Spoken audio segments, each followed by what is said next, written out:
નમસ્કાર. વેબિનારમાં જોડાનાર દરેકનું સ્વાગત છે. આજે ગિરનારી મંડળનો 318મો વેબિનાર છે.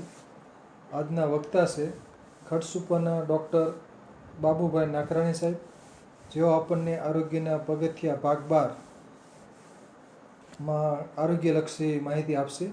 તો ડૉક્ટર બાબુભાઈ નાકરાણી સાહેબને વિનંતી કે તેઓ પોતાનું વક્તવ્ય હવે શરૂ કરી શકે છે. નમસ્કાર સર. જય ધન્વંતરી. નમસ્કાર. જય ધન્વંતરી. પહેલા ચરણમાં આપણે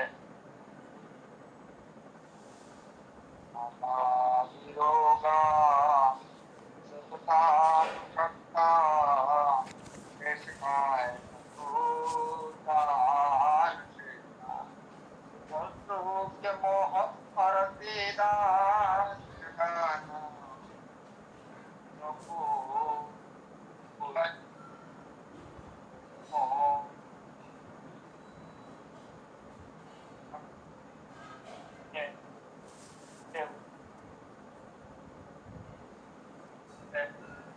સાહેબ, અવાજ કપાય છે સાહેબ. વિડીયો બંધ રાખજો. આ વિડીયો બંધ રાખજો સાહેબ, અવાજ કપાય છે ને એટલે.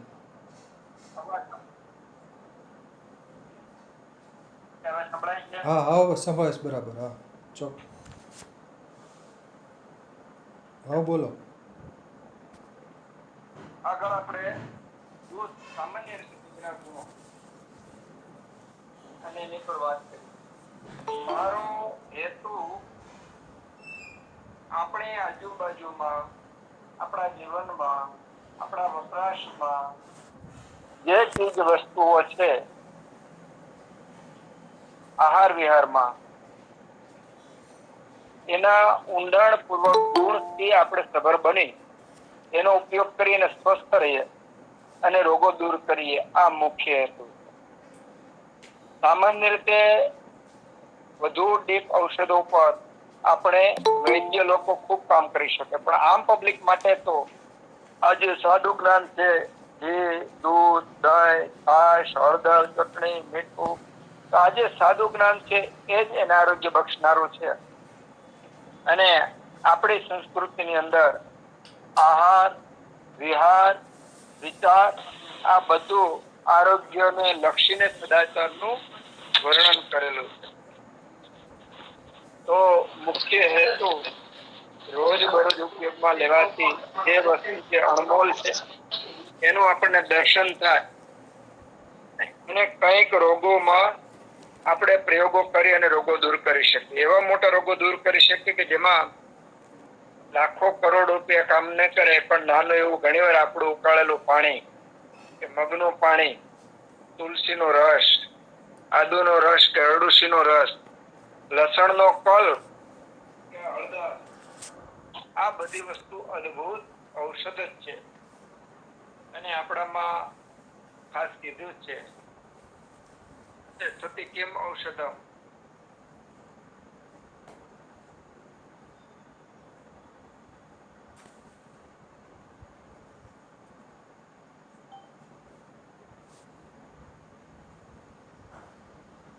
અપથ્ય જ રહે અને રોગ હોય તો પણ દૂર થાય. અપથ્ય સતી કેમ ઔષધમ, અને અપથ્યનું પાલન કરતા હોય તો ઔષધ આપવા છતાં પણ એનો કોઈ લાભ નથી. તો પથ્યની સાથે સાથે આપણે આપણા રોજિંદા જીવન આહાર વિહારમાં જે વસ્તુનો ઉપયોગ કરીએ છીએ એ પણ અદ્ભુત ગુણો વાળી છે. એનું દર્શન માટે આપણે વાતો કરવાના છીએ. તો ગયા વખતે આપણે જે દૂધના ગુણો હતા એમાં ગાયના ગુણોનો વિશેષ આજે વર્ણન કરવાનો છે. કે દૂધમાં જે છે એ સત્ય, શુક્રકરમ, સ્નિગ્ધમ, સુમધરમ, વાત પિત્તહરમ, તરમ, એટલે કે મધુર, બહુ સુમધુર, એટલે બહુ આપણને આનંદ પડે એવું મધુર છે. સ્નિગ્ધ ગુણ વાળું છે. સ્નિગ્ધ શબ્દ લેતા ભેંસનું દૂધ અને ગાયનું દૂધ. ભેંસનું દૂધ જાડું જરૂર છે, પણ જે નેચરલ સ્નિગ્ધતા આપણને જોતી હોય એ સ્નિગ્ધતાનો વધુમાં વધુ ગુણ ગાયમાં. સામાન્ય રીતે ચરબી જે છે એ બે જાતની છે. એક હાનિકારક છે એલડીએલ અને એચડીએલ. એમાં જે ફાયદાકારક જે સ્નિગ્ધતા છે એ ગાયના ગુણમાં વિશેષ એકદમ વાત પિત્ત હરમ વાયુ અને પિત્તના દોષોને હરે છે. બરાબર, એટલે કે શરીરની અંદર જે સર્ક્યુલેશન એને તો ઠીક કરે છે પણ કબજિયાત પણ દૂર કરે છે. સત્યઃ શુક્ર કરો, સત્યઃ શુક્ર કરો, તુરંત જ શુક્ર ધાતુ નિવૃત્તિ કરે. અને શીતમ સાત્વ શીત ગુણ યુક્ત છે. સાત્વ જે દરેક ને નાના બાળ વૃદ્ધ યુવાનો બધાને સાત્વ થઈ જાય, પાચન થઈ જાય.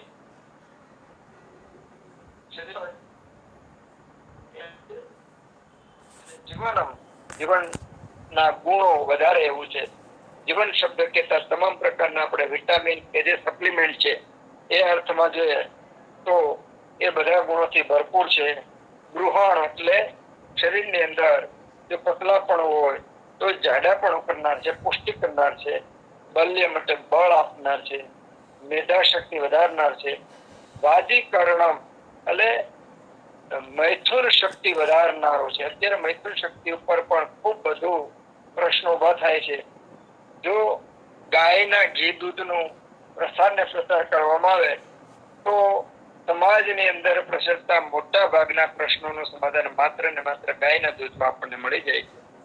વયસ્થાપનમ આયુષ્યમ, વયસ્થાપનમ એટલે કે જે શરીરની જે અવસ્થા હોય એ અવસ્થાના પૂરેપૂરા ગુણોથી સબર પુષ્ટ કરનારું અને જવાનીને ટકાવનારું છે.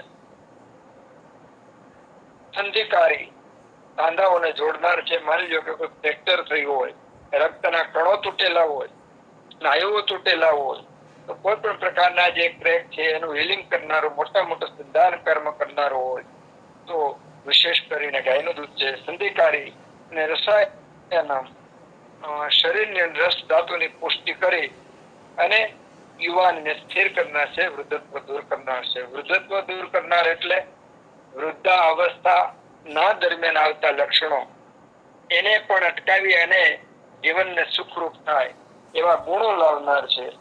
સાથે સાથે અકાળે વાર્ધક્ય આવે તો એને પણ દૂર કરનારું ગાયનું દૂધ છે. વિરેક ભાંતિ બસ્તી નામ તુલ્યમ ઓજો વિવર્ધનામ, ઓજનો વધારો કરનાર છે. અને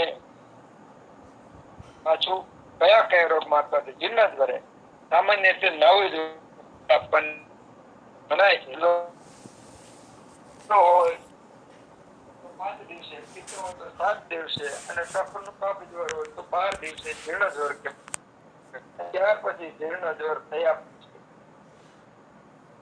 ઉત્તમમાં ઉત્તમ ઔષધ. મનોરોગે પણ દૂધ ઉત્તમમાં ઉત્તમ ઔષધિ છે. તમને એવું લાગે તંદુરસ્ત પણ અંદરથી કે ક્રોધ, લોભ, ઈર્ષા, ચિંતા, ટેન્શન, આવા કોઈ પણ લક્ષણો થાય તો સમજી લેવા કે આપણી માનસિક સ્થિતિ નથી, સારવારની જરૂર છે. તો સારવાર કરવા માટે ક્યાંય પણ જવાની જરૂર નથી. ગાય પાસે જવાની જરૂર, ગાયનું દૂધ પીવા માત્રથી અને એનું સેવન કરવાથી તમામ પ્રકારના મનના રોગો દૂર થાય. શોષ શરીરની અંદર ધાતુ ક્ષીણ કે નબળાઈ એને દૂર કરનાર છે દૂધ. મૂર્છા અને ભ્રમ, મૂર્છા રોગ અને ભ્રમ એટલે કે ચક્કર આવતા હોય એમાં પણ આપણને દૂધ છે ગાયનું એ અતિ ઉત્તમ છે. ગ્રહણી નામનો જે રોગ છે એમાં સામાન્ય રીતે આપણે ઘણી બધી પદ્ધતિઓમાં કોઈ પણ પ્રકારની આગળની ચિકિત્સા નથી, માત્ર સપોર્ટિંગ સિસ્ટમ છે. જ્યારે ગ્રહણી રોગને નિર્મૂળ કરવાની આયુર્વેદમાં ઘણી બધી ઔષધિઓ છે. એમાંનું આપણું હાથવગું જો ઔષધ હોય તો દૂધ છે અને આ ગાયનું દૂધ ગ્રહણી રોગો પાંડુ રોગ એટલે શરીરમાં વિકાસ આવી જાય, લોહીના ટકા ઘટતા જાય, એ રોગોને પણ દૂર કરવા માટે સક્ષમ છે ગાયનો રોગ. દાહે શરીરમાં બળતરા થતી હોય દવાખાના આજે 10 દર્દીમાંથી 8 દર્દી વાયુ કે કફ સાથેના હોય તો પિત્તના અનુસંધાન વાળા હોય જ છે. તો તમામ પ્રકારના દાહ રોગોની અંદર ગાયનું દૂધ છે ઉત્તમમાં ઉત્તમ ઔષધ. કૃષિ તરસ રોગ, ઘણાને અતિ તરસ લાગતી હોય તો તરસ રોગની અંદર પણ ગાયનું દૂધ ઉત્તમ છે. રત અને હૃદય રોગોમાં, હૃદયના રોગોમાં આજે લાખો કરોડો રૂપિયા જતા રહીએ છે. ત્યાર પછી જિંદગી ભર એની દવા ખાવાની હોય છે અને સાથે સાથે માનસિક હૃદય રોગ થવાને કારણે દર્દી પોતાને કાયમને માટે રોગને ગ્રસ્ત સમજે છે. એ સાયકોલોજીને કારણે હતાશા, નિરાશા, સ્ફૂર્તિ, ઉત્સાહ ઘટે છે. તો આનું જો હાથ વગું ઉત્તમ ઔષધ આપણી પાસે હોય તો આ ગાયનું દૂધ છે. ઔષધનું સામાન્ય રીતે એક નિયમ છે કે કયું ઔષધ સારું, બહુકલ્પમ, બહુગુણમ, સંપન્નમ, યોગ્યમ ઔષધ. આ ઉત્તમ ઔષધ કહેવાય કે જેના 4 ગુણ સંપન્ન હોય. તો દૂધ એવી વસ્તુ છે બહુકલ્પમ. દૂધની ઘણી બધી આપણે કલ્પના કરી શકીએ. દૂધને કોઈ પણ માની લો કે આપણે ખાટીને અમુક વિરુદ્ધ આહાર સિવાયની વસ્તુ સાથે દૂધને લેવામાં આવે તેના ગુણનો વધારો કરે છે.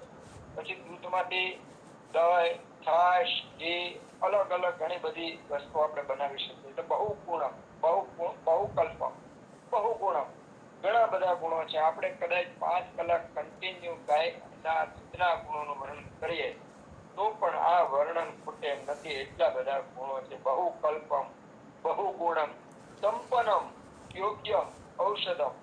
અને બધી જગ્યાએ ઉપલબ્ધ છે. જો હવે ધારીએ તો ગાય આપણે ગામડે ગામડે હતી, ઘરે ઘરે ગાય હતી. ગાય વગરનું કોઈ ઘર નહોતું.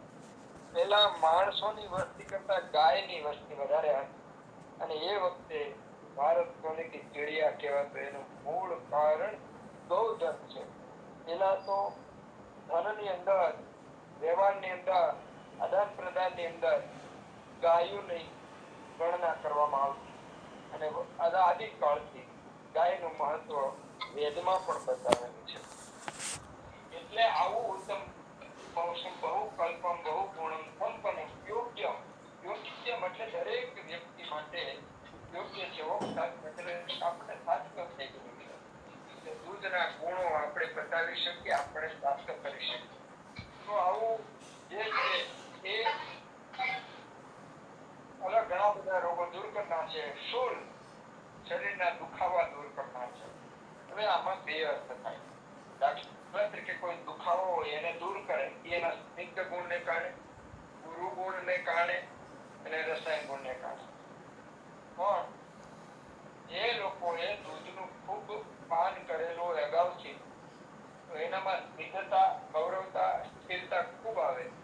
એના પરિણામને અંતે જે રોગ મહાદુઃખ દેનારો હોય તો પણ એની સહન શક્તિ ખૂબ બધી સારી હોય. એટલે એને દુખાવાનો બહુ વાંધો આવતો નથી. ઉદાવર્ત એટલે ઉદાવર્ત નામનો જે રોગ છે વાયુનો, ગુલ્મ એટલે પેટના ગોળાનો જે રોગ છે એમાં પણ ગાયનું દૂધ સારામાં સારું ઔષધ છે. હવે અહીંયા ઉદાવર્ત કીધું હોય, ગુલ્મ કીધું હોય, દાહ કીધું હોય, તૃષા કીધું હોય, હૃદય રોગ કીધું હોય તો એમાં દૂધની સાથે સાથે અલગ અલગ એને અનુકૂળ ઔષધિઓનું પણ સાથે સેવન કરવું. દાખલા તરીકે આપણે હૃદય રોગની અંદર લેતા હોય તો અર્જુન ચૂર્ણ સાથે લઈ શકીએ. કફની સામ માટે લેવું હોય તો હળદર તુલસીના રસની સાથે લઈ શકીએ. અને એ જ દૂધને જ્યારે પેટના ગોળામાં કે ગુલ્મમાં લેવું હોય એ ગરમ કરેલું દૂધ છે એ પણ આપણે લઈ શકીએ. અને એ જ્યારે બસ્તી રોગમાં હોય ત્યારે સાકર સાથે એ દૂધ લઈ શકીએ. એક દૂધની સાથે અનુપાન બદલે એટલે એના ગુણોમાં ઘણો બધો વધારો થઈ જાય છે. દૂધ અંકુરે એટલે પાયલ્સમાં અર્શ રોગની અંદર સારામાં સારું ઔષધ આપણને દૂધ બતાવેલું છે. રક્તપિત્ત, રક્તના રોગોમાં, પિત્તના રોગોમાં અને રક્તપિત્તમાં પણ દૂધ ઉત્તમ છે. કારણ કે દૂધ સ્નિગ્ધ, મધુર અને શીતળ છે. અતિસારે હવે અહીંયા 2 વસ્તુ આપી છે. નિબંધમાં પણ દૂધ, કારણ કે દૂધ છે સારામાં સારું પાચન અને શક્તિ આપનાર છે. અને અતિસારની અંદર ઘણીવાર જાજા સમયથી ઝાડા હોય એકલા દૂધ ઉપર રાખવામાં આવે, પિત્તના કારણે અતિસાર હોય તો દૂધ ઉપર રાખવામાં આવે તો એનું પિત્તનું શમન થઈ જાય છે.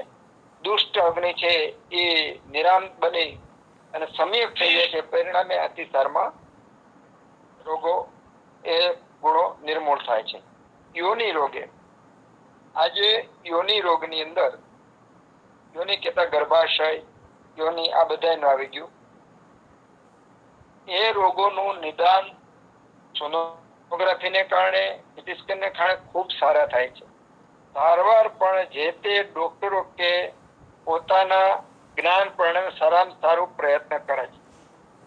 પણ આયુર્વેદની અંદર ગર્ભાશયના રોગોનો જેટલો સારો ઈલાજ છે એટલો કદાચ બીજે ક્યાંય આપણને મળશે નહીં. જરૂર એટલી છે આપણે કે આપણે સચોટ ઈલાજ સાથે કામ કરવું પડે. સચોટ ઈલાજ સાથે કામ કરવા માટે આપણે જે સૈદ્ધાંતિક જ્ઞાન છે, વાયુ, પિત્ત, કફ, ધાતુ, પંચમહાભૂત, એને આશ્રય રહીને જો આપણે પાકામાં પાકું નિદાન કરીએ તો આપણે બહુ સારા પરિણામ આપી શકીએ. અને આજે સારા પરિણામ આપવા સમાજની અંદર આયુર્વેદનું પ્રતિપાદન કરવું, પ્રતિષ્ઠા વધારવી એ દરેક વૈદ્યોના હાથમાં છે અને દરેક વૈદ્યોની ફરજ પણ છે. અને આ માટે આપણે આજે આવા સંવાદ કરીએ છીએ. એ સંવાદમાં હાજર ન રહેનારા અને પ્રયત્ન કરનારા મિત્તલિયા સાહેબ, આ બધાને શત કોટી વંદન કહેવાય કે આ બધા આવતા ભવિષ્યમાં આવા રોગો માટે બહુ મોટા કામ આ સેમિનાર દ્વારા થવાના છે. અને યોનિ રોગે, યોનિઓના રોગો દૂર કરવા માટે પણ દૂધ છે. એટલા માટે દૂધ ઘેરે ઘેરે વપરાય, ઘેરે ઘેરે ગાયોની પ્રસાદ પ્રચાર થાય. ઘણા બધા મિત્રો કામ કરી રહ્યા છે, ઘણી બધી સંસ્થાઓ કામ કરી રહી છે અને એમાં આપણે યથકિંચિત જે કાંઈ ભાગ આપી શકીએ એ આ તકે આપવો બહુ જરૂરી છે. કારણ કે હિન્દુસ્તાનને, ભારતને જો કાયમી આરોગ્ય આપવું હોય તો આપણી મૂળ સંસ્કૃતિ પાછળ પાછું થવું પડશે. શ્રમે તે થાક લાગે એ વખતે જો સાકરવાળું દૂધ પીવામાં આવે, ઘડિયાળ દૂધ પીવામાં આવે તો થાક તરત દૂર થઈ જાય છે. ક્લમે એટલે કે આપણને આમ ઓછું પીવું એને થાક વધારે લાગે તો એવી વખતે પણ ગાયનું દૂધ છે એ ક્લમ દૂર કરતા છે. ગર્ભસ્રાવે, જે ગર્ભસ્રાવી જતો હોય તો ગર્ભસ્રાવ સરી જતો હોય એના માટે અને ગર્ભસ્રાવ થઈ ગયા પછી બંને અવસ્થામાં ગાયનું દૂધ છે એનો જો વ્યવસ્થિત રીતે સેવન કરવામાં આવે તો ગર્ભસ્રાવ થતો નથી. અને ગર્ભસ્રાવ થઈ ગયો અને જો ગાયના દૂધનું સેવન કરવામાં આવે તો ગર્ભસ્રાવ પછી જે ઉપદ્રવ થાય છે, રક્તદાબની વધુમાં વધુ ભારે રક્ત નિયંત્રણ થવું, ત્યાર પછી એને દર્દોર્બલ્ય નબળાઈ આવી, મનોરોગ, માનસની હતાશા, નિરાશા આવી, આ બધામાંથી બહાર આવવા માટે ઉત્તમ ઔષધિઓ હોય તો ગાયનું દૂધ છે. અને સતત હંમેશની માટે હિતકારી છે. જે મુનિઓમાં શ્રેષ્ઠમાં શ્રેષ્ઠ મુનિઓ છે, શ્રેષ્ઠમાં શ્રેષ્ઠ આત્માઓ છે, એમણે કીધેલું છે. અને આ પાછું બાળ, વૃદ્ધ, ક્ષતક્ષ, બાળકો હોય, વૃદ્ધો હોય, ક્ષત થયેલા હોય, ક્ષીણ એટલે નબળા થયેલા હોય, ક્ષુદ્ર વ્યવહાર અને ક્ષુદ્ર ભૂખ લાગી હોય એવાને, વ્યવહાર એટલે જેમણે મૈથુન કર્મ કરેલું છે એવા માટે, પુરુષ અને શરીરની અંદર નબળા હોય, દિવ્ય સદા અતિશય, આ બધા માટે અતિશય માટે કલ્યાણકારી એવા આ ગાયનું દૂધ છે. અને ગાયના દૂધના વિશેષ ગુણો સાથે આપણને એ મધુરમ, વિશેષ મધુર એટલે કે આપણે 8 પ્રકારના દૂધો જે છે અલગ અલગ, કે જેમાં ગાય, ભેંસ, ઘોડો, હાથી, ઘેટા, બકરા, ઘોડા, ગધેડા, આ બધાના જે દૂધ છે એમાં બધા દૂધ કરતા વિશેષ કરી અને મધુર દૂધ ગાયનું છે. પણ રસ પાકમાં પણ મધુર છે. સામાન્ય રીતે મધુર રસ હોય એનો પાક પણ મધુર જ હોય છે. ચોખા જે આપણે ભાત છે એ રસમાં મધુર છે પણ વિપાકમાં અમ્લ બને. એને તો રસ અને વિપાક બંને શીતલમ વિશેષ શીતલ છે. બધા દૂધ કરતા વધુમાં વધુ શીતલ ગુણવાળું હોય તો ગાયનું દૂધ છે. અન્યકૃત ધાવણ વધારનાર છે. આમાં મોટો ગુણ છે. હવે અત્યારે સામાન્ય રીતે 10 માંથી 7 બહેનોને ડિલિવરી પછી ધાવણ આવતું નથી તો બહુ મોટો આવે. તો આનો ઉપાય એક જ કરવાનો કે ગાયનું દૂધ એને ખૂબ વધુમાં વધુ ગાયનું દૂધ આપવામાં આવે અને સાથે સાથે શતાવરી જીવનથી એવા ઔષધો આપવામાં આવે તો સારા રિઝલ્ટ આવે.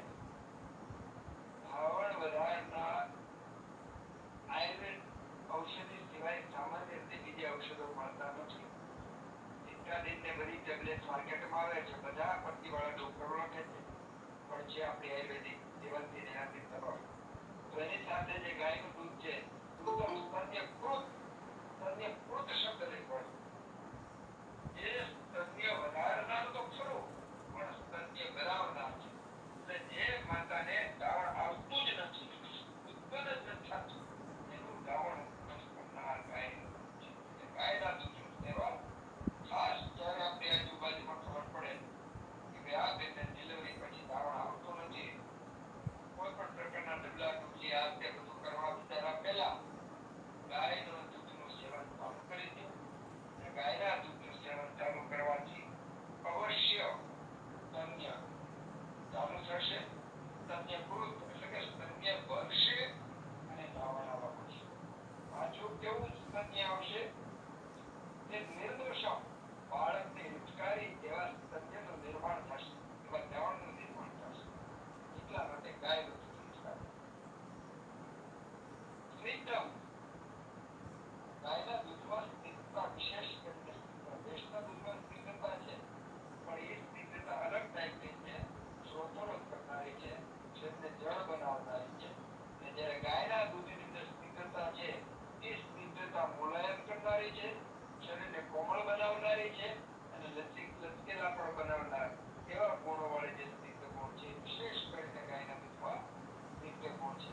વાત પિત્ત અસ્રનાશનમ વાયુ પિત્ત અને લોહીના તમામ પ્રકારના રોગો દૂર કરનારું ગાયનું દૂધ છે. દોષ ધાતુ મલસ્ત્રોત નિશ્ચિત પ્લેન કરતો. હવે શરીરની અંદર રહેલા દોષ ધાતુ અને મળ જે ઉકાલ સુકા પડી જાય તો એ પડવા નથી દેતું અને વિનાશ જળવાય છે, પૂરું છે અને શરીરની અંદર જેનું વજન હોય છે તેનું વજન પણ વધારે. જરા એટલે ઘડપડ દૂર કરનાર છે. જરા સમસ્ત રોગોના ઘડપડના તમામ રોગો દૂર કરે. શાંતિ શાંતિ આપે છે. માણસનું મોટામાં મોટું જો લક્ષ્ય હોય તો શાંતિ. હવે અહીંયા ગાયનું દૂધ આપણને શાંતિ ઉત્પન્ન કરે છે, શાંતિ આપે. વિનામ સદા જે ગાયના દૂધનું ગાયમ ગવ્યમ દૂધમ ગાયનું દૂધ સદા સેવીના જે ગાયના દૂધનું સદા સેવન કરે છે એ લોકો ઘડપણના તમામ રોગોથી મુક્ત રહે છે, શાંતિ પામે છે. જીવન પૂરા જીવન દરમિયાન ક્ષણે ક્ષણે શાંતિ મળે. ખરેખર તો સાચું જીવન આમ જ હોય છે કે ક્ષણે ક્ષણે આપણે સંતોષ અને શાંતિનો ઉદ્ધાર થતા હોય, સંતોષ અને શાંતિથી ખૂબ ખૂબ લબોલબ ભરેલા હોય એ જ કુદરતી સાચું જીવન. આપણે દિવસમાં કેટલા ક્ષણો 100% રિલેક્સેશન, સંતોષ અને શાંતિથી જીવીએ છીએ એટલી જ ક્ષણ આપણે નિરોગી છે. બાકીની ક્ષણો આપણે રોગ અવસ્થામાં પસાર કરીએ છીએ. જો આ રોગ અવસ્થામાં પસાર ન કરવું હોય અને હંમેશા સંતોષ અને શાંતિથી આરોગ્યલક્ષી આપણે જીવવું હોય તો ગાયના દૂધ એ માત્ર ને માત્ર વિકલ્પ છે. પણ મોટામાં મોટી વાત અહીંયા એવી છે કે જો પ્રયત્ન ખરેખર તો પેલા હતો જ આપણી પાસે. વચ્ચેનો કાળ આપણો એવો ગયો કે જેમાં ગૌપાલન ઘટવા માંડ્યું. એનું કારણ છે કે આપણું આર્થિક એટલે કે પૈસા ઉપર આપણો મન વ્યવહારમાં જતું રહ્યું. એના પરિણામને અંતે આજે ગૌપાલન ઓછું થવા માંડ્યું છે. પણ આજે ઘણી બધી ગૌશાળાઓ હજારો ગાયો રાખે છે, 30-40 ગાયો પણ એક એક ગૌશાળામાં નિભાવ થાય. આ તકે 2 મિનિટ એટલી વાત હું કરી દઉં કે કદાચ આપણે બધા ગાયો ન રાખી શકીએ, જે લોકો ગાયો રાખે છે એ લોકોને આપણે પોષણ આપીએ, આપણે એને મદદ કરીએ, આપણે એના દૂધ લઈએ, આપણે એમનું ઘી લઈએ અને એ વધુ ને વધુ ગાયો સાચવે, ગાયોનું પાલન કરે, એ માટે બનતી બધી મદદ કરીએ. કારણ કે ગાય દરેક વ્યક્તિ રાખી શકે એવી આજે કદાચ શક્યતા નથી. કોઈ 3 માળે રહેતો હોય કે 8મા માળે રહેતો હોય. શહેરીકરણને પરિણામને અંતે આ શક્ય ન હોય તો બીજો રસ્તો એ જ છે કે જે ગૌશાળાઓ છે, જે ગાયો રાખે છે, ભરવાડ હોય, રબારી હોય, ખેડૂ હોય કે ખેતી કરનારા હોય, આદિવાસી હોય, આ લોકોને આપણે એક એક પ્રકારે પોષણ આપીએ અને ગાયો જળવાઈએ અને ગાયોની વૃદ્ધિ થાય તે માટે આપણે પ્રોત્સાહન આપીએ. આ તકે બીજો વાત આપણે એ પણ ધ્યાન રાખવાની કે આજે હોસ્ટિંગ ગાય ની વધુમાં વધુ બોલબાલા થતી ગઈ અને એનું કારણ વેક્સિનેશન છે, રસીકરણ છે. કે જ્યારે ગાયને કુદરતી તળપદી, દાખલા તરીકે ડાંગની અંદર ડાંગી ગાય હોય, કાઠિયાવાડમાં દેશી ગાય હોય, બિહારની એની ગાય હોય, તો દરેક ગાયનું વંશ છે જે તે વંશ ખૂબ જળવાઈ રહે એવા પ્રયત્નો આજે કરવા જરૂરી છે. ઘણા મનસુખભાઈ સુવાડિયા જેવા પ્રયત્નો કરી રહ્યા છે, એમાં આપણે પણ યથકિંચિત ફળ આપીએ. કારણ કે ખૂંદવાળી ગાય એ જ માત્ર ને માત્ર આપણા શાસ્ત્રમાં બતાવેલી ગાય છે. બાકીની જે ખૂંદ વગરની ગાય છે એ ગાયના દૂધ કદાચ સફેદ મળે પણ ગુણો છે ગાયના દૂધના જેવા ન હોય. એના ગુણો કોના જેવા હોય? તો દાખલા તરીકે ગાય સંકરણ જેની સાથે કરેલું હોય તેના મિશ્ર ગુણો મળે છે. પરિણામે આપણે જે અત્યારે વર્ણન કર્યું એવા ગાયના દૂધના પૂરેપૂરા ગુણ મળતા નથી. તો આપણે થોડી આગળ વાત કરી અને પછી ગાયના દરેક એવો ગાયનો કલર, હવે થોડું ઊંડું ઉતરવું પડે. આપણને ગયા વખતે અશોકભાઈ પ્રશ્ન પૂછેલો કે ભાઈ કાળી આખી ગાય હોય તો એના ગુણ કેવા હોય, પરકાબરી હોય તો એના ગુણ કેવા હોય. તો સંહિતાકારે અહીંયા ટૂંકમાં વર્ણન કર્યું. એક બાજુ જોઈએ, એક આયુર્વેદમાંથી હજારો લાખો પથ્થીઓ થાય એવડું મોટી માં આપણી આયુર્વેદ છે. દાખલા તરીકે તમે દૂધ ઉપર કામ કરો, એકલા દૂધથી અનેક રોગો મટાડી શકો. એકલા દાંતણ કરવાથી ઘણા બધા રોગો મટી શકે. અમારે મંગળવારે અષ્ટાંગ હૃદયનો પાઠ અમે કર્યો બુધવારે, ત્યારે ખાસ એ વાત ઉપર ભાર મૂક્યો કે એક દાંતણ છે એ આખી ચિકિત્સા પદ્ધતિ ઊભી કરી શકે એવડું મોટું એની અંદર વિજ્ઞાન છુપાયેલું છે. તો કૃષ્ણ એટલે કાળા કલરની જે ગાય છે એ વાયુનો વિશેષ કરી નાશ કરનારી. પિતાયામ એટલે પીળી ગાય છે એ પિત્ત ને અને વાયુનું હરણ કરે છે. અને સફેદ શુક્લાયા એટલે સફેદ ગાય છે એ વિશેષ કરી અને કફને દૂર કરે છે. રક્તચિત્રાત વાતકૃત એટલે જે આપણે કર્કાબરી ગાય કહીએ છીએ એ વાયુને દૂર કરનારી છે. આમ અલગ અલગ કલરની ગાયો સૂર્યના કિરણોથી અલગ અલગ પ્રકારની પ્રોસેસ થઈ અને ગાયના આગળના દૂધ તો જળવાઈ જ રહે છે, પણ વિશેષ કરી આ રોગો દૂર કરે છે, આ ગુણોનો ફાયદા કરે છે. જે દેશમાં જેવી ગાય હોય એ દેશ પ્રમાણે એ ગાયોના દૂધના ગુણો ઉતરે. દાખલા તરીકે રૂખા સૂકા એવા પ્રદેશની અંદર જો કોઈ ગાય હોય તો એનું દૂધ ઓરિજિનલ ગુણો કરતા થોડું ઘણું સ્નિગ્ધતા ઓછી કરે. જ્યારે હિમાલય જેવી અને વલસાડ કે નવસારી જેવા વિસ્તારમાં કોઈ પણ ગાય હોય તો એ ગાયની અંદર ગુરુતા વધારે હોય, એ ગાયના દૂધમાં સ્નિગ્ધતા વધારે હોય, એ ગાયના દૂધમાં સ્થિરતા વધારે હોય. તો જેવા વિસ્તાર એવા વિસ્તાર પ્રમાણે ગાય અને એના ગાયના દૂધમાં થોડું ઘણું ફેરફાર થાય. સાથે સાથે ગાયને કયો ખોરાક આપીએ છીએ, જેવો ખોરાક ખાય એ ખોરાક પ્રમાણે પણ ગાયના દૂધમાં પરિવર્તન આપે છે. ઘણા બધા અમારે આ વલસાડની બાજુમાં જૈન લોકોની ગૌશાળા છે. ત્યાં કેન્સરનો ઈલાજ કરવામાં આવે છે. ત્યાં હું ઘણીવાર રૂબરૂ જઈ આવ્યો છું. શતાવરી, અશ્વગંધા, યષ્ટિમધુ એની સાથે સાથે દ્રાક્ષ, બદામ, પિસ્તા નિયમિત ગાયોને ખવડાવવામાં આવે છે. અને એ ગાયોનું દૂધ કેન્સરના દર્દીઓને આપવામાં આવે છે. અનેક અસાધ્ય કેન્સરના દર્દીઓ આ પંચગવ્યથી સારા થતા જોયા છે. તો ગાય જે દેશમાં હોય એ પ્રમાણે અને એનો જે ખોરાક ફેરફાર થાય તો ખોરાક પ્રમાણે પણ ગુણો વધુ ને વધુ ઉત્તમ બને. અમારા નવસારીની આજુબાજુમાં ઘણા બધા ગૌશાળા વાળા મારી પાસેથી આમળા, યષ્ટિમધુ, ગળો, આમળા, યષ્ટિમધુ, ગળો આવી 6-7 ઔષધિઓ મિક્સ કરી અને લઈ જાય છે અને રેગ્યુલર એની ગાયોને ખવડાવે છે.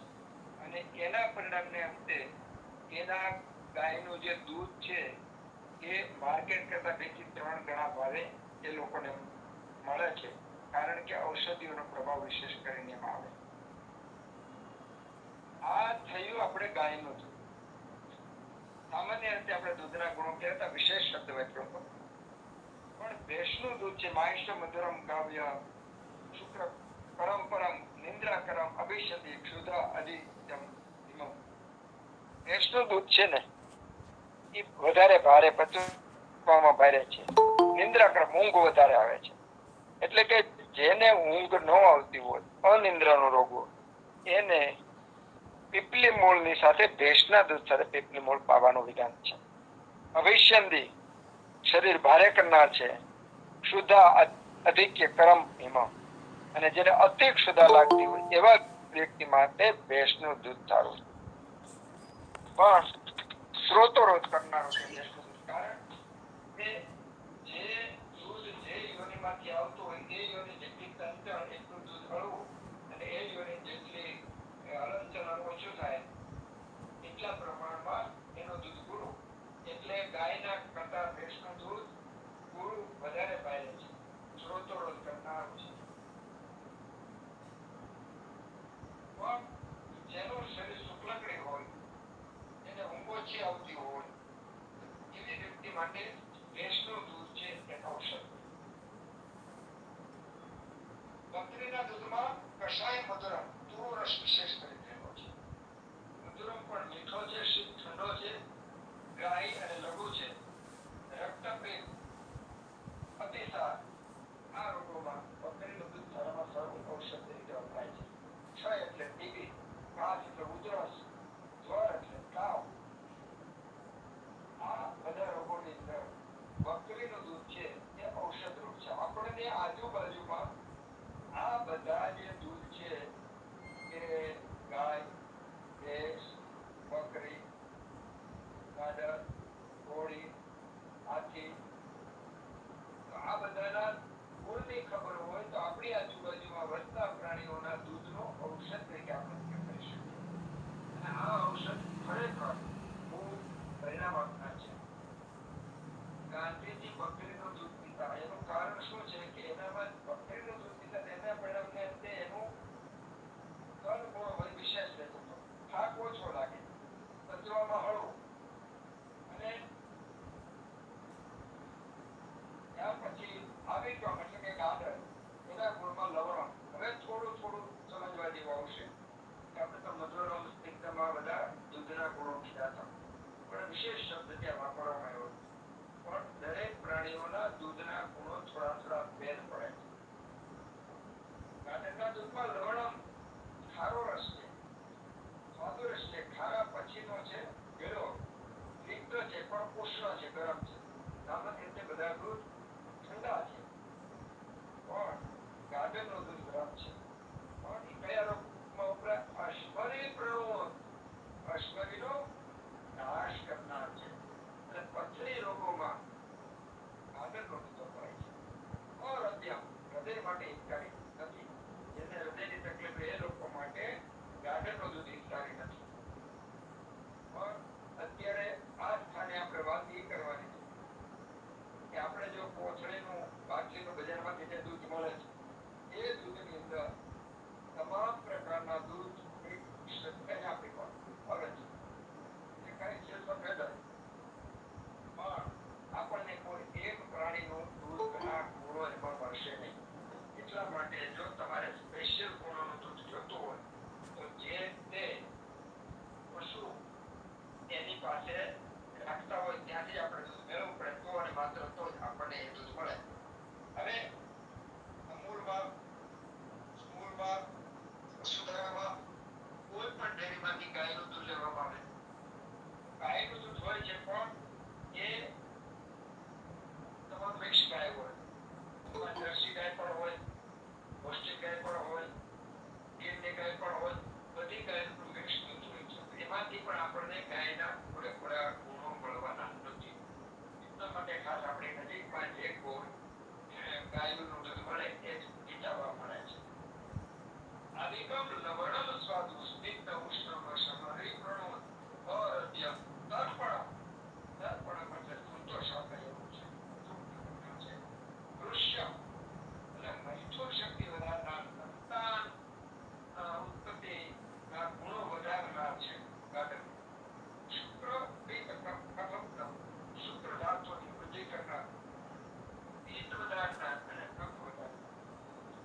ગુરુ પચવામાં બહુ કાર્ય છે. શેમાં કાચે મિલાદ થતા વાયુને કારણે જે ખાંસી થઈ હોય એનું ઉત્તમ ઔષધ ગાડરનું દૂધ છે.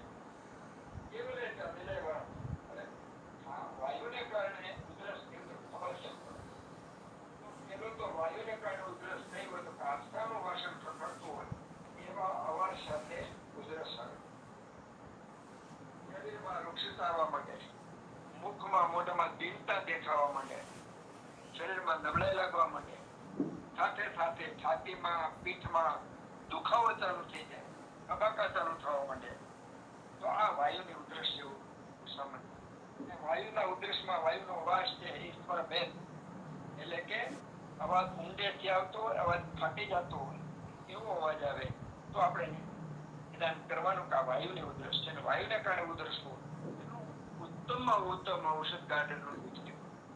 આપણી આજુબાજુમાં આ જ્ઞાન આપણી પાસે હોય અને એ જ્ઞાનનો જો આપણે આપણી ઘરમાં અથવા આજુબાજુમાં આ જ્ઞાનનો ઉપયોગ કરવામાં આવે તો અસાધ્ય કહેવાતા અથવા અનેક રૂપિયાનો વ્યય થતો અટકી જાય.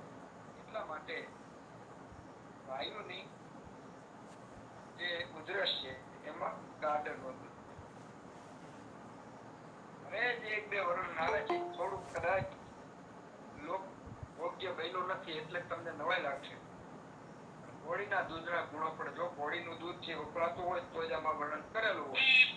વૃક્ષ ઉષ્ણ, ઘોડીનું દૂધ વૃક્ષ છે. વૃક્ષ એટલા માટે છે કે એકદમ બહુ અતિ ચંચળ હોય ઘોડી, ઉષ્ણ ગરમ છે અને બલ્યમ બળ આપનારું છે.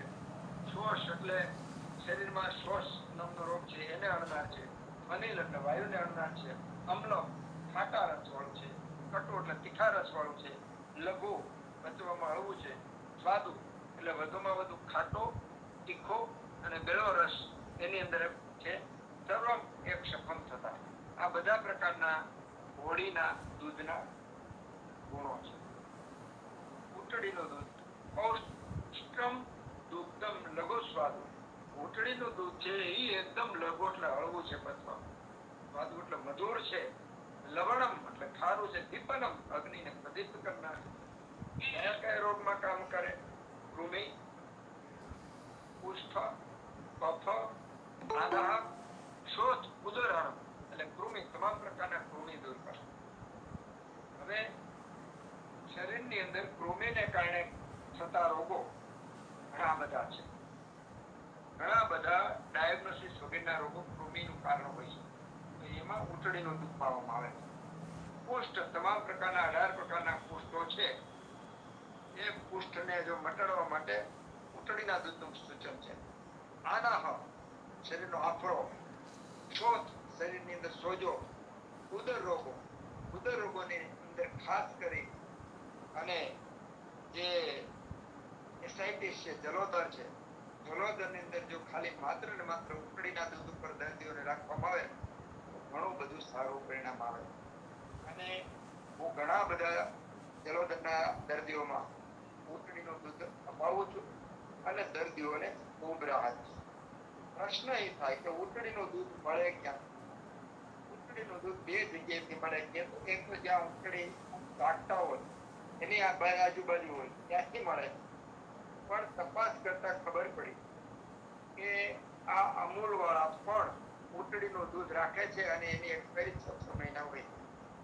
ખરેખર તો આપણા માટે બિલકુલ મળતું ન હોય તો એનો ઉપયોગ પણ કરી જોવા જેવો, અને છતાં એના પણ રિઝલ્ટ છે.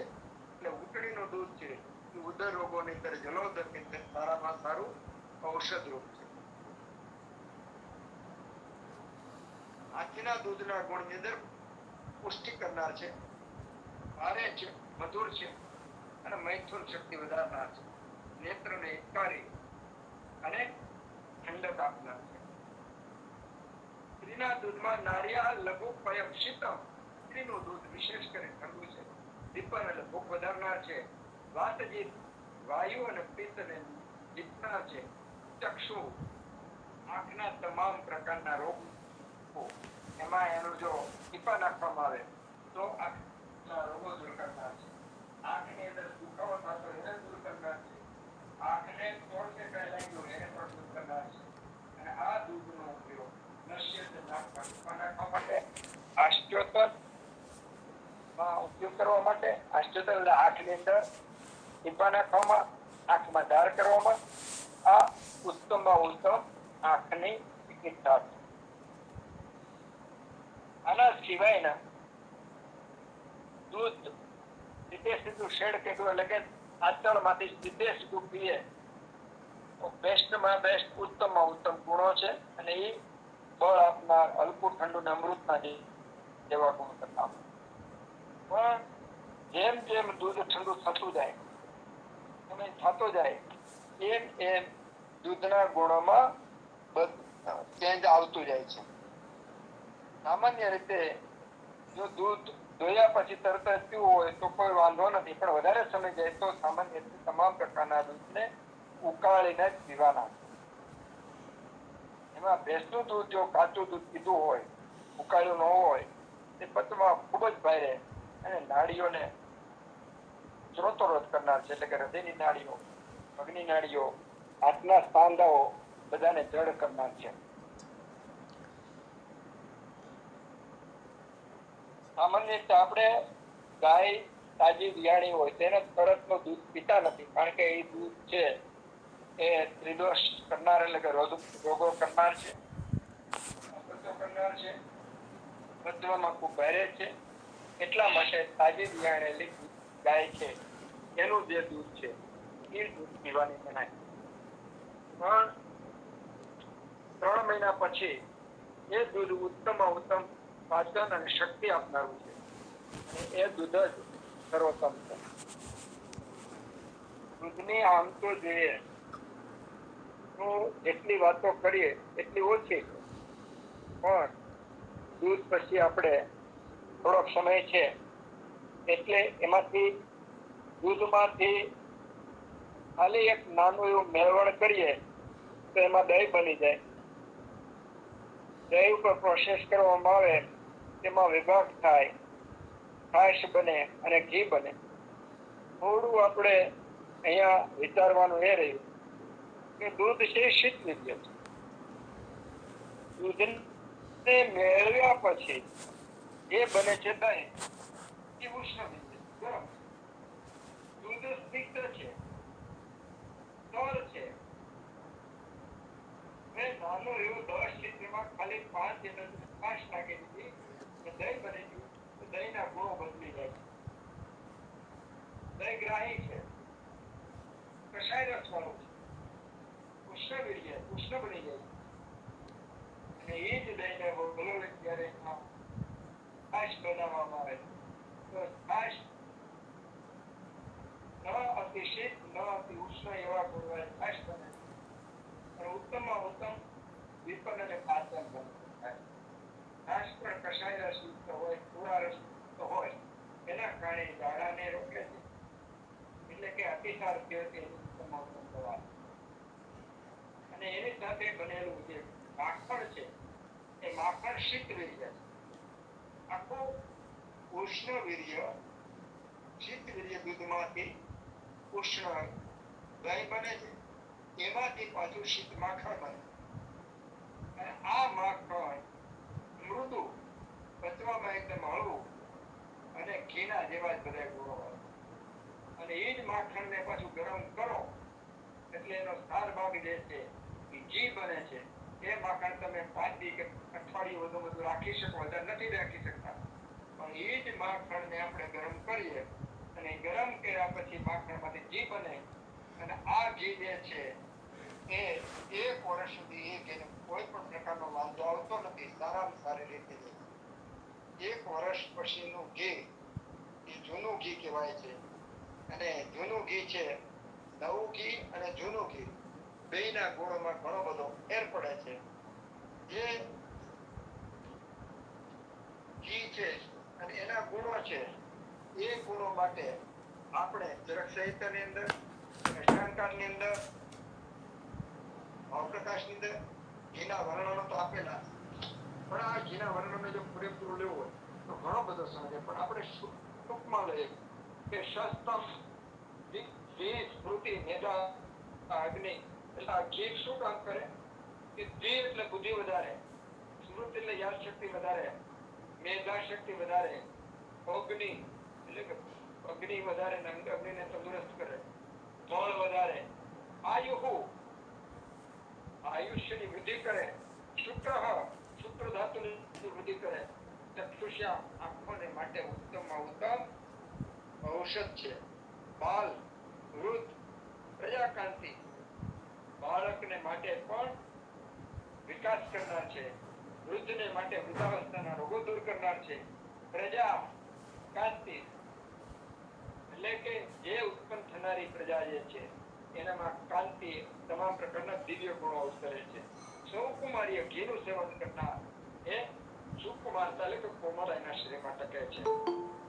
સ્વર અર્થીના કંઠને સારો બનાવે છે, મધુર બનાવે છે. એક રોગ લાખો કરોડો રૂપિયા માણસો ખર્ચે છે, સારો નથી થતો. અને વધારે ભાર ઘી દૂધને એટલા માટે આપવું પડે છે કે આજે એનો પ્રસાર ને પ્રચાર થવો જોઈએ, વધુમાં વધુ સુલભ બને એવા પ્રયત્નો કરવા જોઈએ.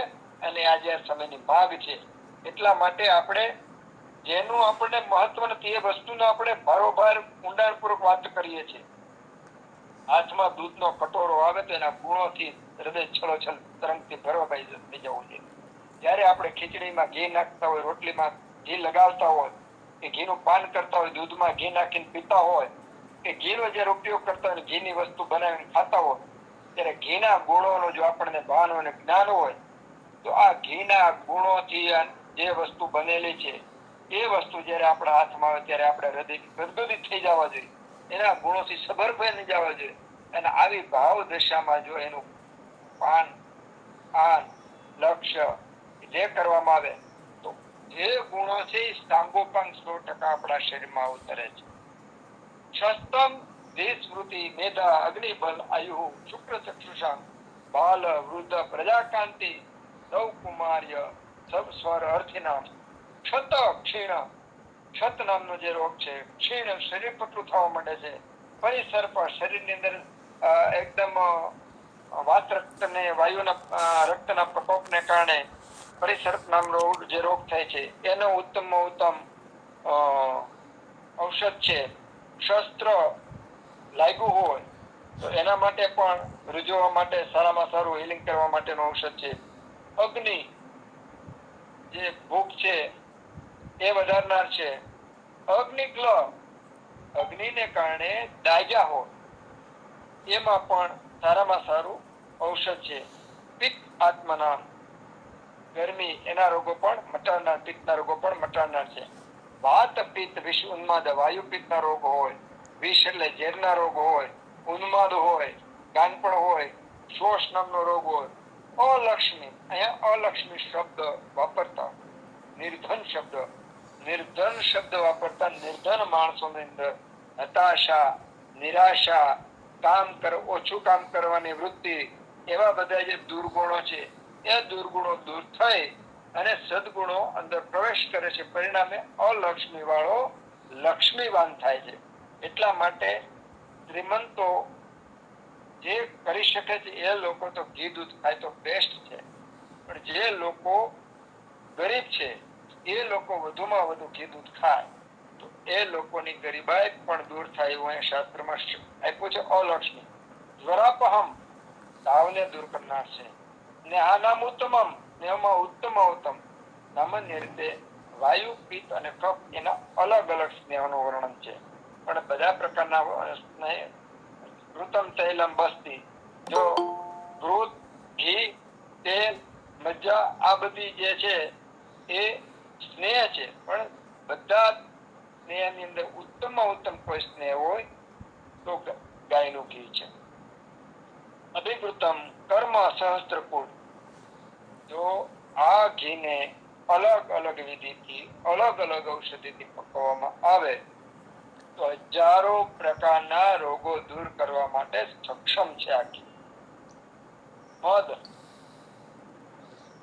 એટલે કે મદ નામનો રોગ છે. દાખલા તરીકે દારૂ હોય, અફીણ હોય, ગાંજો હોય, એવો કોઈ પણ પ્રકારનો નશો ચડ્યો હોય તો નશાને દૂર કરનારું પણ ઘી છે. અપસ્માર હોય, મૂર્છા, માથાના રોગો, કર્ણ એટલે કાનના રોગો, અક્ષી એટલે આંખના રોગો, યોનિજન એટલે યોનિના રોગો, આ રોગો દૂર કરવા માટે પુરાણમ 1 વર્ષથી વધારે જૂનું જે ઘી છે એ આપવાનું છે, અને એના પરિણામે અંતે આ ઘી આ રોગોને કોઈ પણ પ્રકારની નબળાઈ એવા વગર દૂર કરે.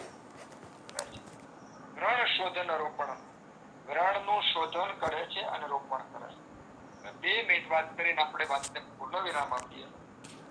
ખાસ તો આગળ જે આપણે વર્ણન કર્યું એ બધા ઘીનું વર્ણન છે કે જે 1 વર્ષ સુધીનું ઘી છે, પણ 1 વર્ષ પછીનું ઘી છે પુરાણ ગૃહ થાય છે.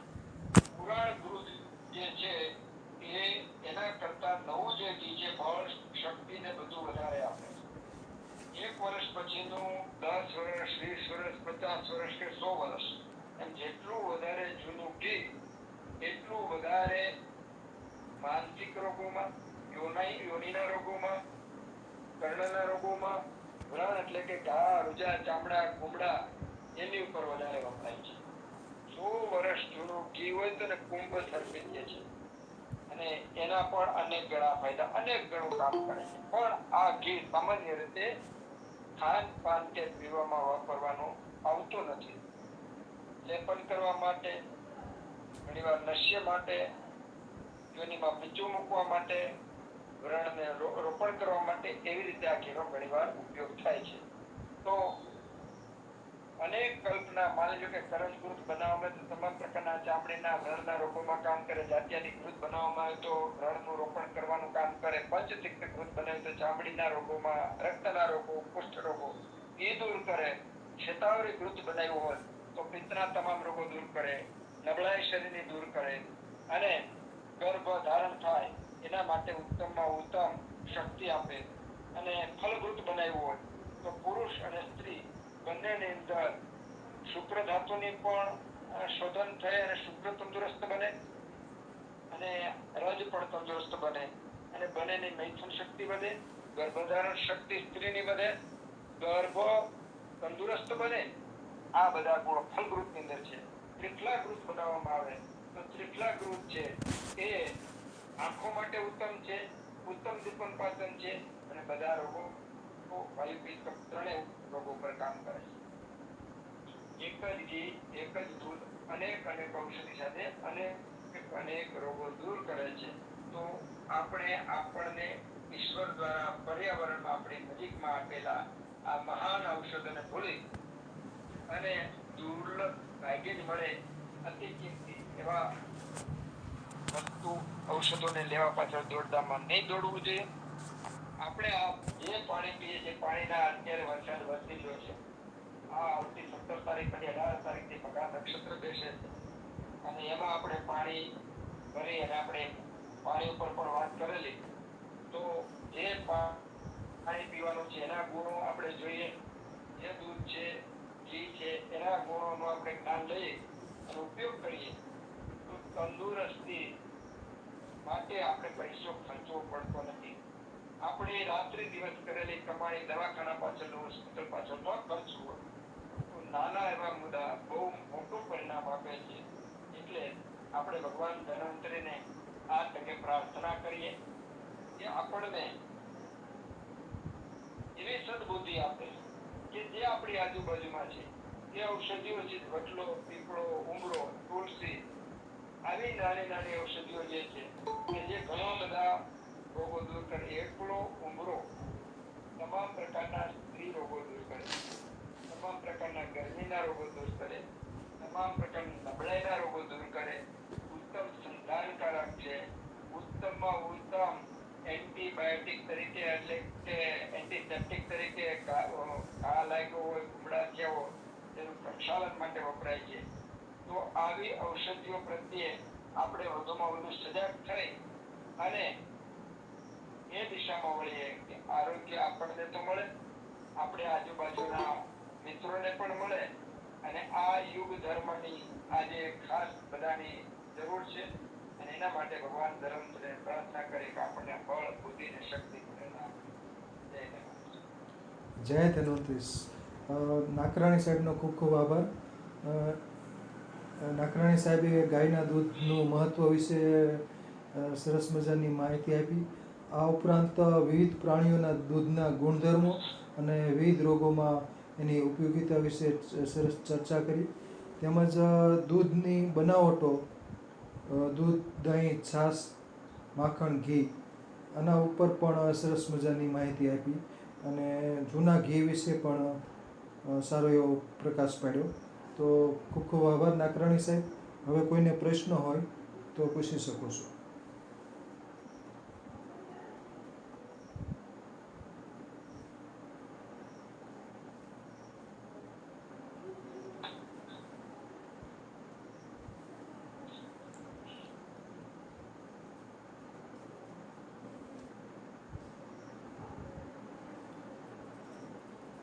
બોલો શરદભાઈ. બોલો શરદભાઈ. નમસ્કાર સાહેબ.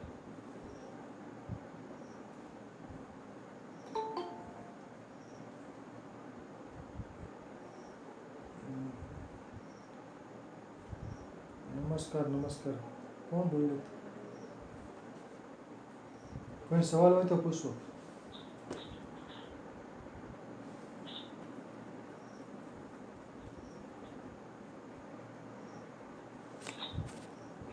ઘણા બધા ઘીના બધા પ્રકાર છે. એટલે ઘીને માં કોઈ ઔષધ સિદ્ધ કરીને બનાવે છે. જીવંતી ઘૃત છે,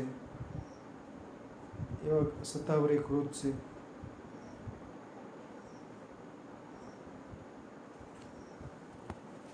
હવે પેલા આપણા વેબિનારમાં હાજર રહેલા મિત્રોને હું જ એક પ્રશ્ન પૂછું કે આપણે આરોગ્ય સાથે જોડાયેલા જ્ઞાનના પીઠા, જ્ઞાન એ જ આપણી સંપત્તિ છે અને આરોગ્ય એ જ આપણું સુખ છે. આ સિદ્ધાંત સાથે જીવનાર આપણે ગાયનું દૂધ જ કાયમી પીતા હોય, ખાતા હોય, વપરાશ લેતા હોય એવા મિત્રોને આ ક્ષણે હું અભિનંદન આપું છું.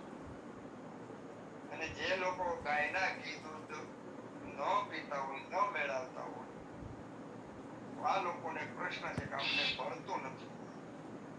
તો આપણી જિજ્ઞાસા હોય, તત્પરતા હોય તો કોઈ પણ જગ્યાએ મળી શકે છે. ઘણી વાર થોડો ઘણા ભાવ આપણે વધારે દેવા પડે.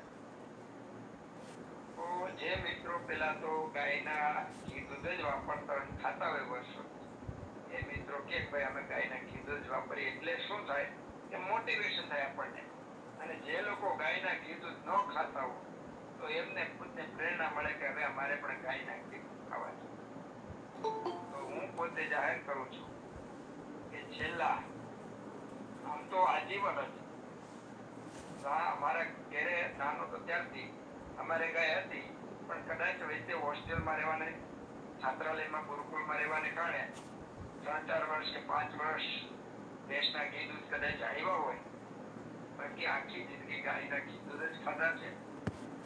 ત્યારે અમે જે ગાય જેની પાસેથી દૂધ લેતા હોય એને દૂધ ન હોય તો બકરીનું દૂધ મગદળીને ખાધું છે, પણ ગાય ભેંસના ઘી દૂધ અમે ખાધા નથી. તો જે મિત્રો આવી રીતે ગાયના ઘી દૂધનું મહત્વથી કરતા હોય તે મોટિવેશન તરફ બીજા મિત્રોને પ્રેરણા આપે. સર છેલ્લા 20 વર્ષથી ગાયનું દૂધ ટૂંકમાં 15 વર્ષથી નાગપુરમાં આવતું એ અહીં વાપરે છે. ખૂબ ખૂબ ધન્યવાદ. તમને બીજો પ્રશ્ન પૂછું. જે બીજા મિત્રોનો પ્રશ્ન છે તમને પૂછું છું. તમે સૌરાષ્ટ્ર મૂકીને ત્યાં ગયા નાગપુર, એ હવે દર્શાવે હોય કે ગાયના દૂધ મેળવવામાં તમને મુશ્કેલી પડી હોય તો એના માટે તમે જે પ્રયત્નો કર્યા હોય બીજાને પ્રેરણા થાય. શરૂઆતમાં તો અહીંયા ગાયનું કહે ને એટલે જાજા ભાગના સીધ ગાયનું દૂધ દેતા હતા. આપણે ઘરે સોસાયટીમાં ત્યાં રહું ને દૂધ વડાવતા આપણે જે ગાયના દૂધ વડાવતો હતો. પછી એનો તબેલો ક્યાં એને એડ્રેસ લઈને જોવા જાવ ત્યારે આપણને ખબર પડે કે આની પાસે બધી જર્સી ગાય હોય. પછી એનું દૂધ બંધ કરતો. વળી અઠવાડિયું 20 વારનું ચાલુ રાખો. કારણ કે આ ન મળે ત્યારે દૂધ તો લઈ આવું ને, છોકરાઓને પાવું તો કરું ને. વળી પાછું બીજા દૂધ આવી રીતના કરતા કરતા છે બધા દર્શક ત્યાં આપણે ગુજરાતી જ જોઈએ તબેલો કર્યો. અને એનું કહેવાનું એમ કે તમારા માટે દેવા પોસાય નહીં એક જણા માટે. એટલે મેં બીજા 8 જણાને તૈયાર કર્યા. બરાબર. એટલે મેં કીધું તમારે આ એરિયામાં આવવું હોય તો કેટલા લીટર દૂધ હોય તો તમને પોસાય? તો કે કમસે કમ 10 લીટર હોય તો અમને આવું પોસાય. કઈ વાંધો નહીં કીધું. 1.5 લીટર તો મારે જોતું. બાકીના 5 લીટર વાળા ગોતીને દીધા આપણે એના. તે દિવસથી આજની તારીખ સુધી બહુ ધન્યવાદ. ખરેખર છે ને આ મહત્વ કહેવાય. હું બિલકુલ રહેતો હતો પહેલા તો એક ભરવાડને 35 ગાયો હતી, પણ ગરીબ હતો બિચારો. તો ફળ ને એવું કઈ ગાયો ન આપે. તો હું સામાન્ય રીતે કોઈ મંદિરના ફંડફાળા મોટા ભાગે હું આપતો ન હોય, ક્યાંક આપવા હોય તો વાત જુદી રહી, પણ વિશેષ કરીને આને નીચે જે પાકો કરવાનો હોય એવું કરાવી દઉં, બીજું કાંઈ પણ જરૂર હોય તો આ મેં તમને કીધું કે આપણે આ લોકોને વધુમાં વધુ ટકાવવા માટે જે કાંઈ ઘટતું એ આપણે કરવું પડે. અને એ લોકો એટલા પ્રેમથી પછી આપણને દૂધ આપે છે કે ભેળસેળ તો કરતા જ નથી, પણ પોતાની અગવડતા સાચવીને આપણી સગવડતા માટે આ પ્રયત્ન કરે છે.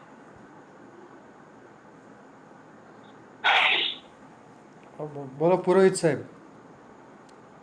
બોલો સાહેબ. બહુ સરસ સાહેબે વાત કરી દૂધ વિશેની.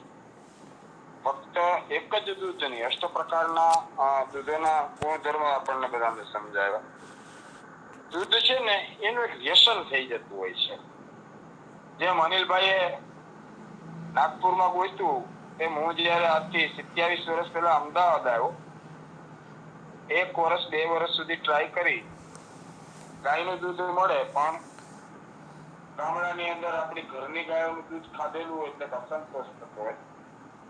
તો ભગવાનની કૃપાથી આજે છેલ્લા 10 વર્ષથી હું અમદાવાદમાં પોતાની એક ગીર ગાય રાખું છું. ધન્યવાદ સર. ગાયના દૂધ વિશે સાથે બહુ એટલાથી છે કે એમાં કંઈ ઘટતું જ નથી.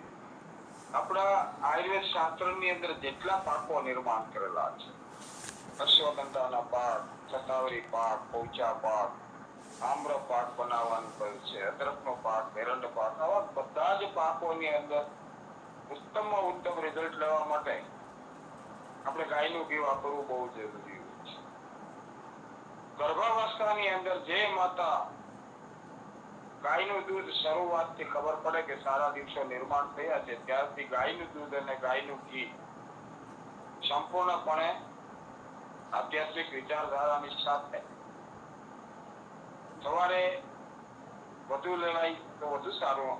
પોતાની પ્રકૃતિ અને પોતાની તંદુરસ્તી અને શારીરિક તંદુરસ્તી પ્રમાણે 1 ચમચી ગાયનું દૂધ અને 1 ચમચી ગાયનું ઘી અથવા 2 ચમચી ગાયનું ઘી 1 કપ 1 ગ્લાસ દૂધની અંદર જો આનું સેવન કરે તો આવા બહેનોને ક્યારેય સિદ્ધર કરવું પડતું. પહેલી વસ્તુ, કારણ કે ગાયનું દૂધ છે ને સાહેબ બહુ સરસ આપણને એની સિદ્ધતા વિશે બધું સમજાય. ભેંસના દૂધમાંથી ચરબી થાય ને ગાયના દૂધમાંથી લોહી બને. ગાયના દૂધમાંથી જે તત્વો આપણા શરીરમાં ઉત્પન્ન થાય ને એની અંદર ગાય જેવી આપણી અંદર એક તીવ્રતા હોય. બિરબલ અને બાદશાહની વાત બહુ સરસ એક મજાની છે. બિરબલે બહુ રૂપિયાના રૂપમાં ગાયનું સ્વરૂપ ધારણ કર્યું અને બાદશાહ ત્યાંથી નીકળ્યા એટલે એને તીખર કરવાનું છે. કાંકરી ઉપાડીને ગાયના શરીર ઉપર પેલા બિરબલના ઉપર મારી. એટલે બિરબલે સરસ શરીરને ધ્રુજાયું એટલે રાજાને એમ થયું કે બુદ્ધિશાળી માણસ છે એને સિલેક્શન દંત કથા કે વાર્તા જેવું. પણ ગાયની અંદરની એક ચંચળતા છે. ગાય જતી હોય ને આપણે એને કાંકરી મારીએ ને તરત એના આખા શરીરની અંદર વાઇબ્રેશન કરે. ભેંસને ધોકો મારીએ તો પણ એની અસર નથી થતી. તો આ જે ગાયની ચંચળતા છે એ ચંચળતાથી અંદરથી અને માતૃ વાત્સલ્યના ભાવથી ગાયનું દૂધ આવતું. મેડિકલ સાયન્સ એવું કહે છે કે 1 ઈંડું અને 1 ગ્લાસ ગાયનું દૂધ બેયના ગુણ સરખા છે. હશે, આપણે વિજ્ઞાનમાં નથી જતા કારણ કે આપણે વૈજ્ઞાનિકો નથી.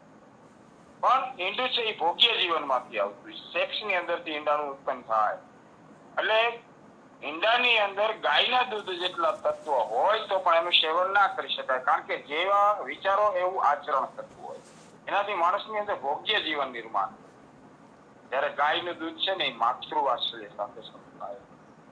માતૃવાત્સલ્યની ભાવનાથી વાછડાને છોડે એટલે તરત જ પેલા પેશાબ કરે અને પછી તરત જ પ્રાહુઓ મૂકે આપણી દેશી ભાષામાં, જેને પ્રાસ કહેવામાં આવે.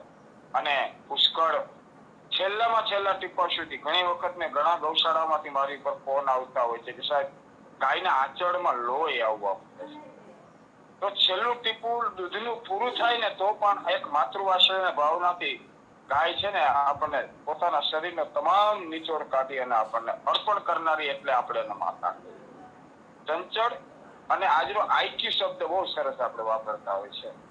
જીવનમાં આઈક્યુ એટલે કે ત્વરિત બુદ્ધિ, ત્વરિત શક્તિ, ત્વરિત કાર્ય અને ત્વરિત જોમ આ બધાને ઉત્પન્ન કરનારું હોય તે ફક્ત ને ફક્ત ગાયનું દૂધ છે.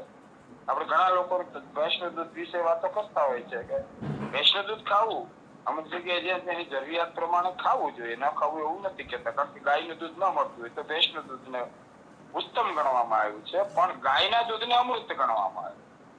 તો એની અંદરથી જે સાહેબે બહુ સરસ આપણને સમજાયું LDL HDL ની અંદર તીવ્રતાની અંદર તો માણસ છે ને શરીરે જાડો થાય છે, પુષ્ટ થાય છે, શારીરિક શક્તિ પણ હોય છે, પણ તેનો જે બુદ્ધિનો વિકાસ હોવો છે ને એ ગાયના દૂધ જેટલો.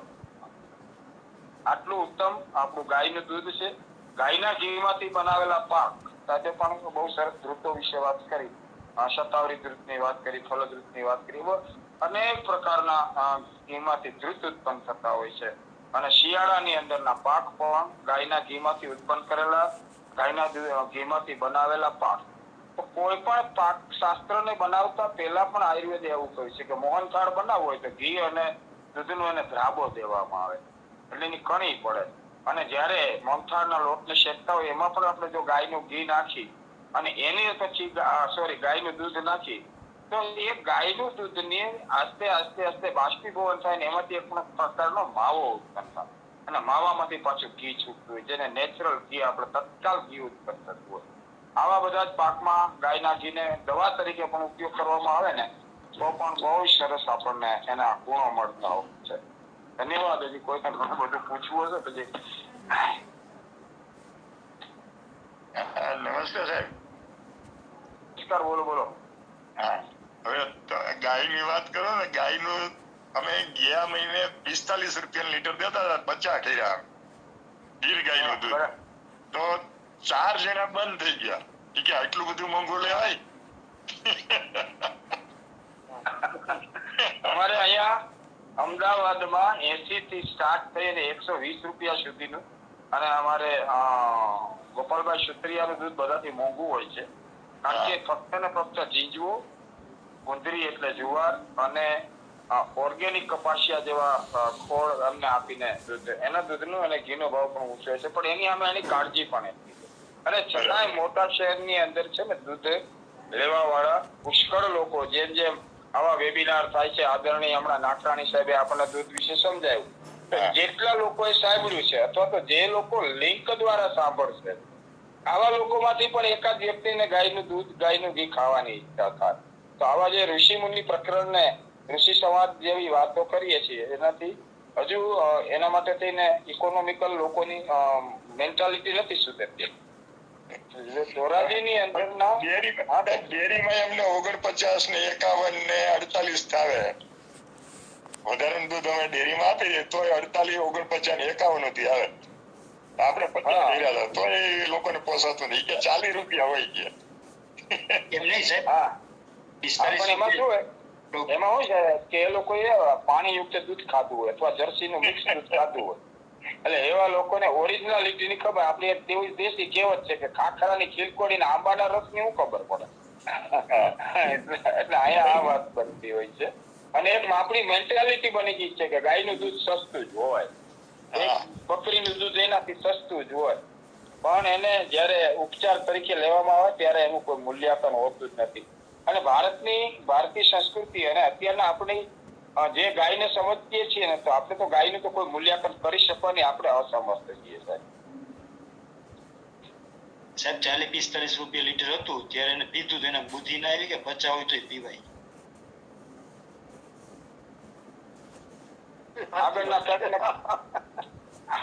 આગળનું કઈ ને કઈ અંદર પડેલું હોય ને, એટલે એની બુદ્ધિ જલ્દી જાગૃત ન થાય. ભેંસનું દૂધના વિચારો નીકળે પછી એને ખબર પડે કે ગાયના દૂધની શું શક્તિ છે. ખાલી એટલી બુદ્ધિ આવી જાય કે 25,000 ના ઇન્જેક્શન માટે તરત જ ડોક્ટરને કોઈ પણ ભોગે અમારા દર્દીને હાજર કરો, તો દરેક ક્ષણે હોસ્પિટલ સામે દેખાવી દે. ડોક્ટર કે ભાઈ એટલો ખર્ચો થશે ને એટલો ખર્ચો થાય, તરત ફટાફટ હા પાડી દે છે. ઝેર શરીરમાં નાખવા માટે જો આ પડતા હોય તો અમૃત છે, અમૃતની કોઈ કિંમત કોઈ પણ ભોગે લેવા માટે તૈયાર હોય, તો એ બુદ્ધિની વાત છે ને સમજણની વાત છે, જ્ઞાનની વાત. માનવ જીવન છે ને બૌદ્ધિક સ્તરથી આગળ વધશે જ્યારે આહાર, નિદ્રા, ભય અને મૈત્રી. હું દર વખતેના વેબિનારમાં પણ કહું છું, માણસ આજે ભયભીત થવાનું કારણ શું છે કે એનો આત્મબળ નથી, એની પાસે મનોબળ નથી, એની પાસે આધ્યાત્મિક શક્તિ નથી. ગાયના દૂધમાં આ બધી શક્તિને નિર્માણ કરવાની તાકાત છે. જ્યારે દાદાના ગુણ પૌત્રમાં આવે એમ ધીમે ધીમે ધીમે સમાજની અંદર ગાયના દૂધ વિશેની માહિતી, ગાયના દૂધના પોતાની રીતે એક્સપેરિમેન્ટ કરશે. અને જ્યારે ખબર પડશે કે ગાયના દૂધમાં આટલા બધા ગુણ છે, તો બોમ્બેના જૈન સમાજમાં, કચ્છી જૈન સમાજના એવા ઘણા બધા ઘર મારી સાથે સંકળાયેલા હતા, અને એ લોકો આજે શાકને વઘાર પણ ગાયના ઘીમાં કરે. અને બોમ્બેની અંદર પૂનાની ગૌશાળાની અંદરથી આવતું 150 રૂપિયા સુધીનું દૂધનો ઉપયોગ કરે, કારણ કે એ લોકોને ખબર પડી છે કે સરવાળે તો સસ્તું જ છે. એટલા બધા રોગો જીવનમાં વર્ષે ઘરની અંદર 5 મેમ્બર હોય તો મિનિમમ 10,000 રૂપિયા તો સામાન્ય કહેવાય બોમ્બેની અંદર. મેજર કોમ્પ્લિકેશન કોઈ પણ પ્રકારનું આવે તો 50,000 થી લાખ, 1.5 લાખ રૂપિયા સુધી હોસ્પિટલમાં દેવા પડતા હોય. તો એ દેવા માટે પણ એ લોકોને વાંધો નથી, પણ એ લોકોનું મુખ્ય જ્યારે એ લોકોને સાઈડ ઇફેક્ટની ખબર પડી છે, આયુર્વેદિક દવાઓની અંદરની તાકાતની ખબર પડી છે અને દૂધની ખબર પડી છે, તો એક જ વસ્તુનો વિચાર કરે છે કે પૈસા ખર્ચતા પણ સંપૂર્ણપણે આરામ ન મળતો હોય તો એ પૈસા ગાયના દૂધ અને ઘીમાં આપણે ખર્ચીએ અને શરીરને તંદુરસ્ત રાખીએ. એટલે આવા લોકોનું ધીમે ધીમે પ્રચાર પ્રસાર વધી રહ્યો છે. ગીર ગાયોનું સર્વશ્રેષ્ઠ દૂધો પણ આવી રહ્યા છે. દૂધના ભેટ પણ અમુક પ્રકારની ડોડી છે જીવંતી, પછી અશ્વગંધા છે, શતાવરી છે, ભોયકોડું છે, કોપરું છે, આવા ઘણા પ્રકારના દાણ ખાંડની અંદર નાખીને આપવાથી ફેટ પણ વધે છે. મારી ગાયનું 7 થી 7.5 લીટર રિયાય પછી બીજા કે ત્રીજા મને દૂધ છે, પણ એની સામે એના 6 ફેટ આવે છે. તો ગાયના દૂધના ફેટ પણ આવા પદાર્થો આપવાથી વધે છે અને વધારેમાં વધારે એનો ઉપયોગ સરવાળે સસ્તું પડતું હોય છે. 800 ગ્રામ 4-5 લીટર દૂધમાંથી 800 ગ્રામ દર વીક એટલે અઠવાડિયે આપણને એમાંથી ઘી મળે. હવે 2500 થી 3000 નું જે ઘી આપણે બહારથી લેતા હોઈએ, 800 ગ્રામ ઘી આપણને મળે તો દૂધ આપણને ક્યાંય મોંઘું પડતું નથી, ગાય આપણને ક્યાંય મોંઘું પડતું નથી. પણ આપણા ઉત્પન્ન ખર્ચાઓ આપણને નડતા હોય છે. આખા દિવસના 15 મસાલા, એક મસાલાની કિંમત 15 રૂપિયા, દરરોજના આપણે 150-125 રૂપિયાના 135 ના માવા ખાઈએ છીએ, અન્ય વ્યસનો કરીએ છીએ. આ વેબિનારમાં મેં વાત કરી હતી, આખા દિવસની 10-10, 15-15 ચા પીએ છે. આવા જે ફાલતુ 200 કે 150 રૂપિયા કે 250 રૂપિયાના સરેરાશ એવરેજ 100-150 રૂપિયા આપણે આજે સમાજની અંદર ખાસ કરીને યુવાનો વાપરી રહ્યા છે. આવા ખર્ચાને બંધ કરે તો 150 ની 150 રૂપિયાનું, 50 રૂપિયાનું નહીં મહેશભાઈ, પણ 150 રૂપિયાનું દૂધ પીવું હોય તો પણ માણસ પી શકે છે. પણ આપણી જે વિચારધારા, બેઠક ઉઠક અને વ્યસનોથી આપણે મુક્ત નથી થઈ શકતા. અને વ્યસનમાં જે પૈસા ખર્ચીએ છીએ, આવા પૈસાને જો વ્યસન બંધ કરી અને પરિવારને, બાળકોને, નાના બાળકને એની જિંદગી માટે, આપણે આપણા સંતાનની જિંદગી માટે પણ ગાયનું દૂધ અને ગાયનું ઘી અપનાવવું જોઈએ. ધન્યવાદ. સાહેબે બહુ સારી વાત કરી. ટૂંકમાં દૂધ ઔષધ છે. હા બોલો બોલો લીનાબેન. બોલો લીનાબેન. મારું ગામ અહીંથી 165 કિલોમીટર, મારું ગામ 165 કિલોમીટર દૂર છે અમદાવાદ થી, છતાં ત્યાં લેવા જઈએ છીએ એમ. ઓહો, ધન્યવાદ. ખૂબ ખૂબ. પેલા તો દૂધ પીવા વાળા દૂધ તો હા, ગાયના ઘી દૂધ પીવા વાળાને પ્રણામ. એનાથી વિશેષ પ્રણામ જે લોકો ગાયું રાખે છે, હાચવે છે, એને ખૂબ પ્રણામ. એનાથી વિશેષ ગાયોની માની જેમ રખેવાળી કરે છે એ લોકોને સત સત પ્રણામ કરીએ.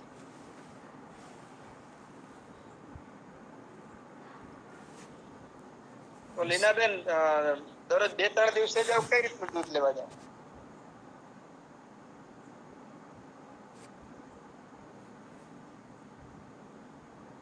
મેં મારા પપ્પાની નોકરીના કારણે મકાન ઘણીવાર બદલવાનું થાય, એમને આરપીએફમાં હતા ને, એટલે તો અમુક જગ્યાએ દૂધ મળતું, અમુક જગ્યાએ ના મળતું.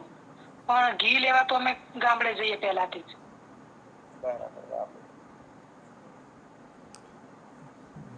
બરાબર છે. અન્ય કોઈને સવાલ હોય તો બોલો પુરોહિત સાહેબ. લઈ લઈએ. બોલો પુરોહિત સાહેબ.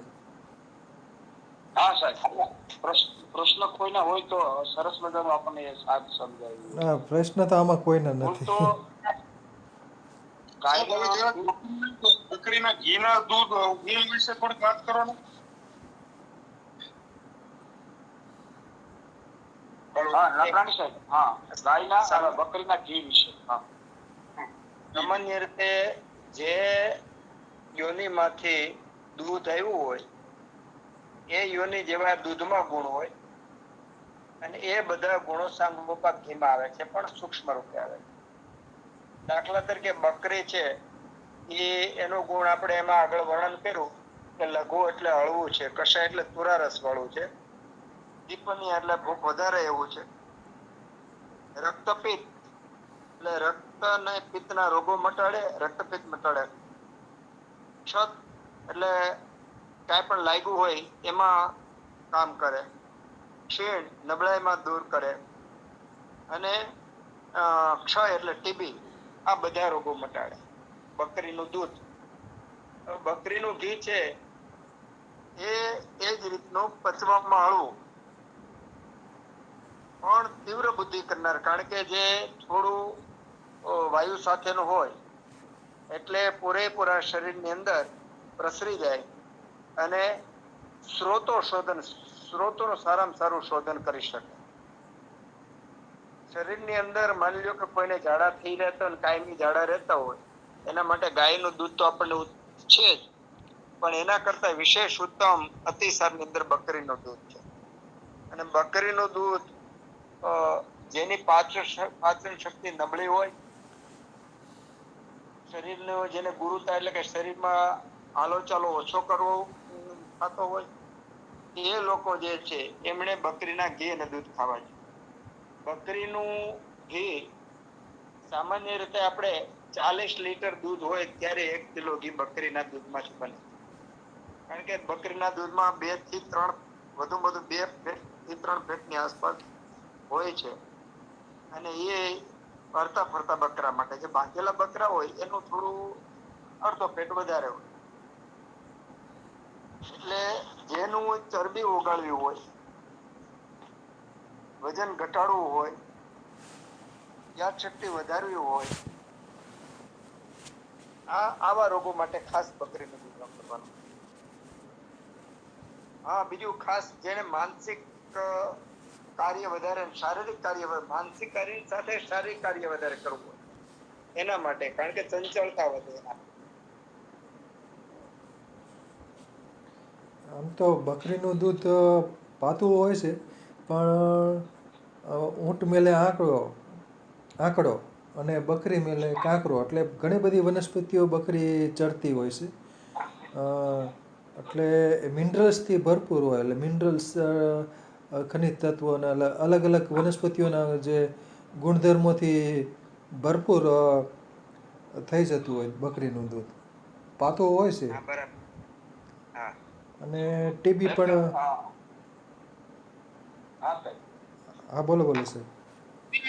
હા, તો ટીબી ક્ષયની અંદર મુખ્યત્વે બકરીના દૂધને બહુ પ્રાધાન્યતા આપી છે. પહેલાના સમયમાં આધુનિક જ્યારે આપણી પાસે કોઈ પણ પ્રકારની સારવાર નહીં હતી, ત્યારે લીમડાના ઝાડ નીચે ટીબી પેશન્ટનો ખાટલો રાખવામાં આવતો અને એના ચારે પાયા ઉપર એક એક બકરીને બાંધવામાં આવતો અને એમને બકરીનું દૂધ અને આ રીતે બકરીના ઘીમાંથી દવાઓ બનાવવામાં આવતી અને એ બકરીના ઘીની સાથે એમને અશ્વગંધા અને લીંડી પીપર આપવાથી સપ્ત ધાતુગત પુષ્ટિ મળી અને ટીબી પેશન્ટના માટેનું એક ઉત્તમ ઔષધ તરીકે બકરીનું ઘી અને બકરીનો દૂધનો ઉપયોગ થતો. કારણ કે ચાંદાને પણ રૂજાવા વાળું છે બકરીનું ઘી. એટલે સપ્તશયની અંદર જે આપણી છાતીની અંદર જેને કહેવામાં આવે ટીબી, ટ્યુબરક્લોસિસ, કોક્સ 1, કોક્સ 2 અને કોક્સ 3 ત્રણ પ્રકારની ટીબી થતી હોય. સાથે સાથે આંતરડામાં પણ ટીબી થતી હોય છે, ગર્ભાશયમાં પણ ટીબીની અસર થતી હોય. તો આવા બધા રોગોની અંદર બેસ્ટમાં બેસ્ટ બકરીનું દૂધ અને બકરીનું ઘી છે. એક મારો પોતાનો સ્વ અનુભૂત પ્રયોગ અમદાવાદની અંદરથી ડોક્ટર જોશી સાહેબ, આપણે આયુર્વેદિક સારા જ્ઞાતા છે, અમે એક કેમ્પની અંદર સાથે થઈ ગયેલા, ત્યારે બહુ ચર્ચા થઈ હતી આ બાબત. તો અત્યાર સુધીમાં લગભગ જેટલા લોકો આવ્યા હશે દવા માટે, એવા જે લોકોને ફિચ્યુલા એટલે બકંદર થતું હોય છે ફિચ્યુલા.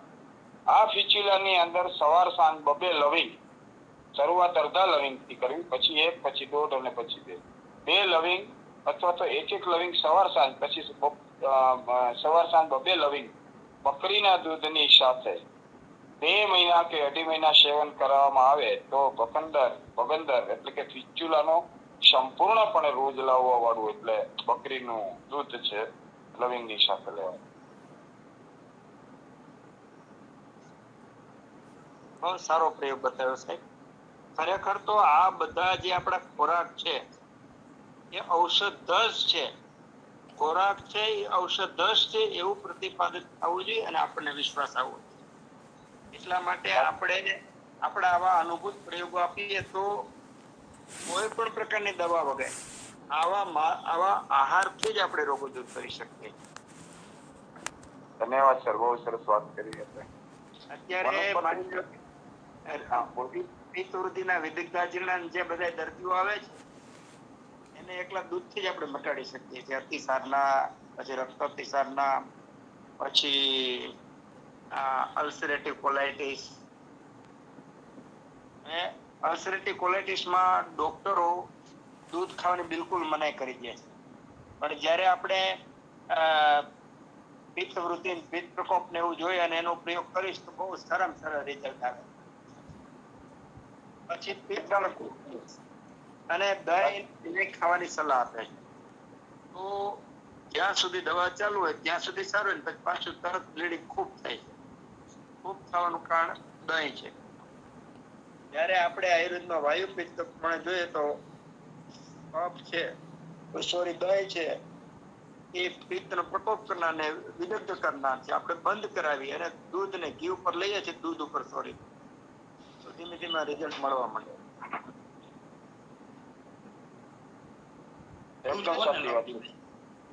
આપણું ઔષધ, આહાર જ આપણું ઔષધ છે, એ પ્રતિપાદિત કરવાનું મૂળ આપણું કામ છે.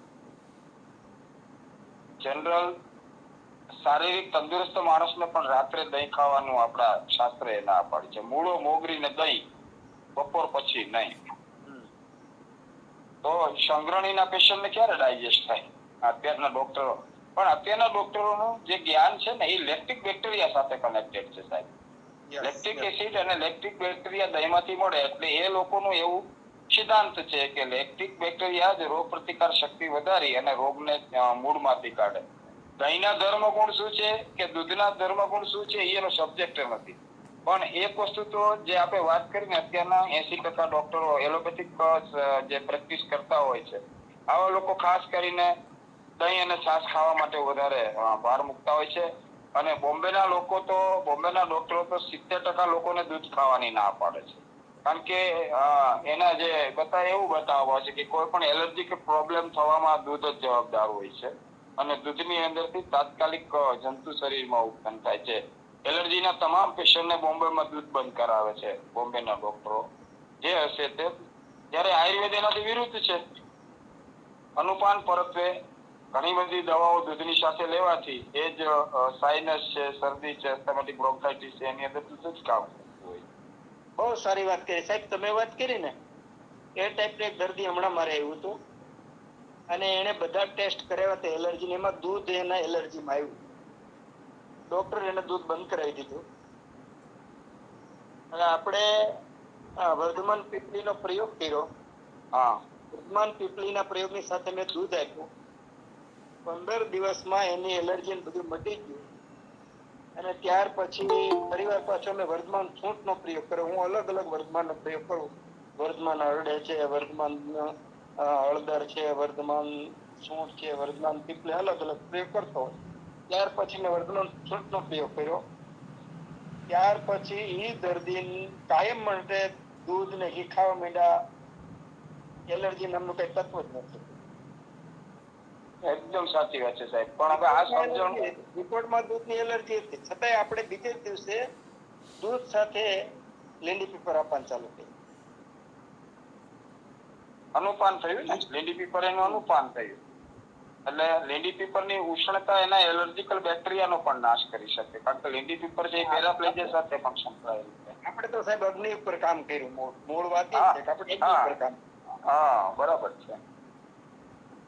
એલર્જીકલ પ્રોબ્લેમ એનો અગ્નિ છે એ દૂધનું પાચન નથી કરી શકતી એટલે એલર્જી છે. મૂળ જનરલ આ લોકો છે ને એવું પેલું પ્રૂફ કરતા હોય કે જે લોકોના શરીરમાં લેક્ટિક બેક્ટેરિયાનું પ્રમાણ ઓછું હોય આવા લોકોને દૂધ પાચન થતું નથી. ઘણા લોકોને દૂધ ખાવાથી ડાયરિયા પણ થતા હોય છે. એ વાત મહદઅંશે સાચી છે પણ બધા કેસમાં એવું નથી હોતું. પણ જે લોકોને કારણ કે દૂધ પણ જયારે આપણા પાચન ક્રિયામાંથી વિપાકી બને છે ત્યારે એમાં પણ લેક્ટિક બેક્ટેરિયાની ગ્રોથ હોય છે. પણ બેની પીવાની પ્રક્રિયા અલગ છે. દહીંને પીવા છાશ કે ગોળવું પીએ એમાં તો લેક્ટિક બેક્ટેરિયાનો પહેલેથી જ ગ્રોથ હોય છે. દૂધમાં પહેલા લેક્ટિક બેક્ટેરિયા હોતા નથી. એટલે ઘણા બધા લોકોની પણ આ કમ્પ્લેન આવતી હોય કે દૂધ પાચન થતું નથી, ઝાડા થઈ જતા હોય છે. તો આના માટે મેં એક બેસ્ટ પ્રયોગ કર્યો હતો કે જે લોકોને દૂધ પાચન ન થતું એને પેલા 1 ચમચી મેળવણ એટલે દહીંમાં નથી નાખવાનું, મોઢામાં મેળવણ. એટલે 1 ચમચી પેલા દહીં લઈ લે અને 15-20 મિનિટ પછી જો એ દૂધનું સેવન કરે ને તો એને દૂધ પાચન થઈ જતું. બીજું દૂધને પાચન કરે છે કાળા મરી અને સૂંઠ. આનો પ્રયોગ પણ કરવામાં આવે તો જે લોકોને દૂધ માફક ના આવતું હોય આવા લોકોને તરત જ ધીમે ધીમે દૂધ શુદ્ધ થઈ જતું હોય છે. બોડી એને એક્સેપ્ટ, કારણ કે શરીર તો બધી વસ્તુને એક્સેપ્ટ કરવા જ તૈયાર છે. એલર્જીકલ બેક્ટેરિયાની અંદર જે એલર્જી હોય છે તો એલર્જીના ટેસ્ટ કેટલા ટકા એને સત્ય ગણવાને એ આપણે સમજી શકીએ, વૈદો સમજી શકીએ. પબ્લિક બિચારીને ખબર નથી. એ તો સેજ તરત પીળી લીટી કરી દે ઘઉંની એલર્જી, દૂધની એલર્જી. તો આપણે પછી એના તો લગભગ ભીંડાની એલર્જી, વાળની એલર્જી, હોમ ડર્ટીમાઇટિસની એલર્જી, આવું કેટલું બધી એલર્જી એવી ઉત્પન્ન કરી નાખવામાં આવે છે. એલર્જી છે એ ફંગલ સાથે સંકળાયેલી છે વધારે પડતી. ઘણાને ડસ્ટિંગ એલર્જી હોય છે, ઘણાને વનસ્પતિની એલર્જી હોય છે. આવા કોઈ પણ એલર્જીની અંદર જે આપણે વાત કરી ને પીપળી મૂળના ગંઠોડા અથવા લીંડી પીપળનું સેવન કરાવવામાં આવે અને પથ્યા પાલન રાખી અને નિયમિત પ્રયોગ કરે તો કોઈ પણ એલર્જીના બેક્ટેરિયા, એલર્જી એટલે એક પ્રકારના જે બેક્ટેરિયા હોય એની વિરુદ્ધ દિશામાં બેક્ટેરિયા જાય એને એલર્જી કહેવામાં આવે. તો એની જે શુદ્ધિ મૂળ આપણે દેહ શુદ્ધિની અંદર જવું.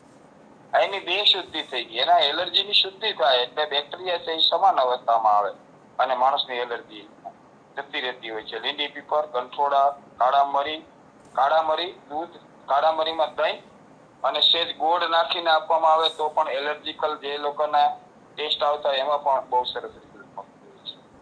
આમાં સાહેબ છે ને એલર્જીમાં 100% અગ્નિ પર એક કામ કરવું પડે અને અગ્નિ પર કામ કરે એટલે 100% રિઝલ્ટ આવે. બસ અગ્નિ પર કામ ન કર્યું તો ટેમ્પરરી રિઝલ્ટ આવશે, ટેમ્પરરી મટી જાય પાછું થવાનું.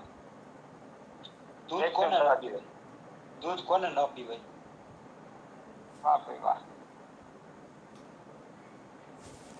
નવજવાસ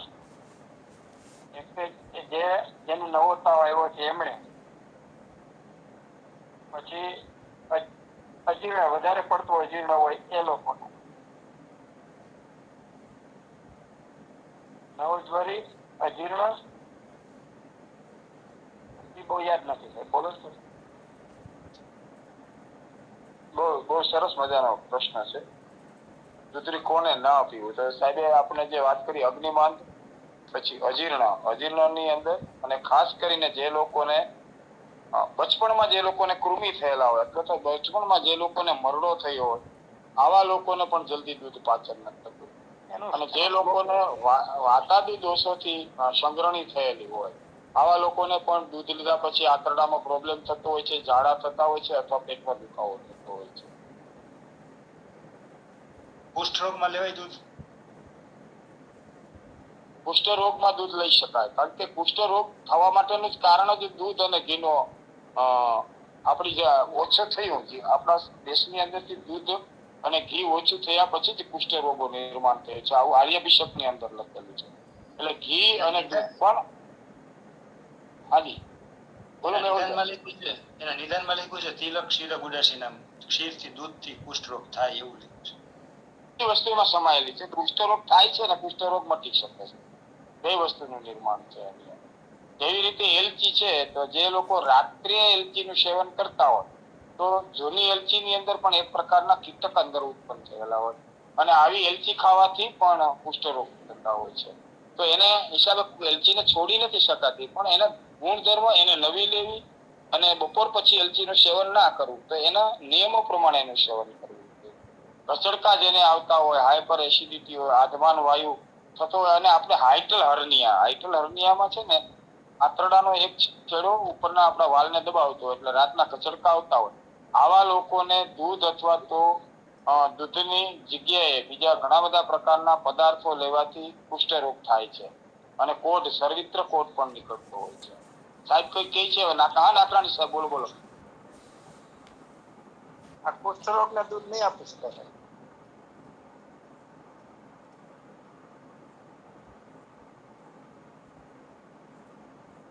બોલો.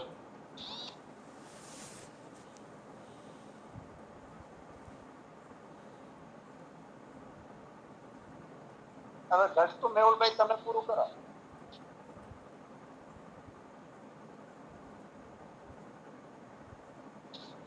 એક પ્રશ્ન જ હતો, નહોતો સમજાયો એટલે બાકી એમાં ઘટવા વધવા જેવું કઈ છે નહીં, બધી બરોબર સરસ સમજાયું તમે બને.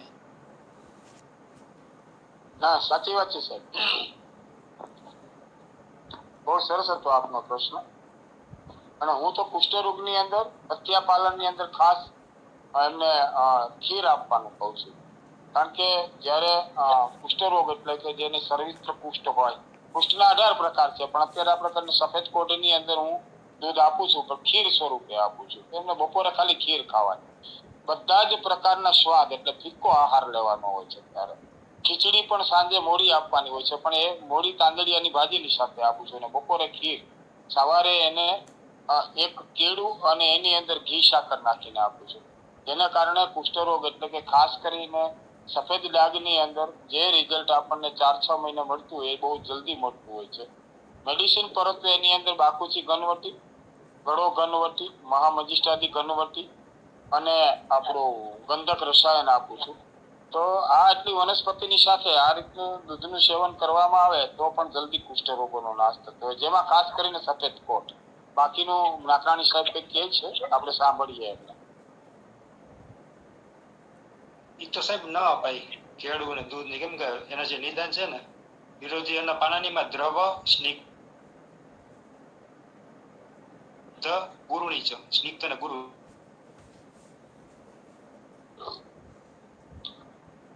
હરેક પ્રકરણની અંદર એમના અલગ અલગ સહાનુભૂત પ્રયોગની અંદર મેં દૂધ આપું જ છું કુષ્ઠ રોગની અંદર. એટલે ખાસ કરીને સર્વિત્ર કુષ્ઠ, સફેદ ડાઘ આપણે જેને કહીએ, રક્તપિત્તમાં પાછું ના આપી શકાય, અથવા તો જેને દાદર ખરજવા થતા હોય એવા રોગોમાં કદાચ નહીં આપી શકાતું હોય, પણ મત્સ્યપાલનની દ્રષ્ટિએ, સાત્વિક આહારની દ્રષ્ટિએ ખીરની અંદર હું બપોરે બધા જ પેશન્ટને, પણ એનું મારણ તરીકે એમાં એક એલચી અને ગાયનું ઘી પણ સાથે નાખીને આપું છું. કારણ કે દૂધ અને ઘી આ બંનેને સાથે લેવામાં પછીનો એનો જે પ્રયોગ છે ને એ પથ્ય બની જતો હોય છે.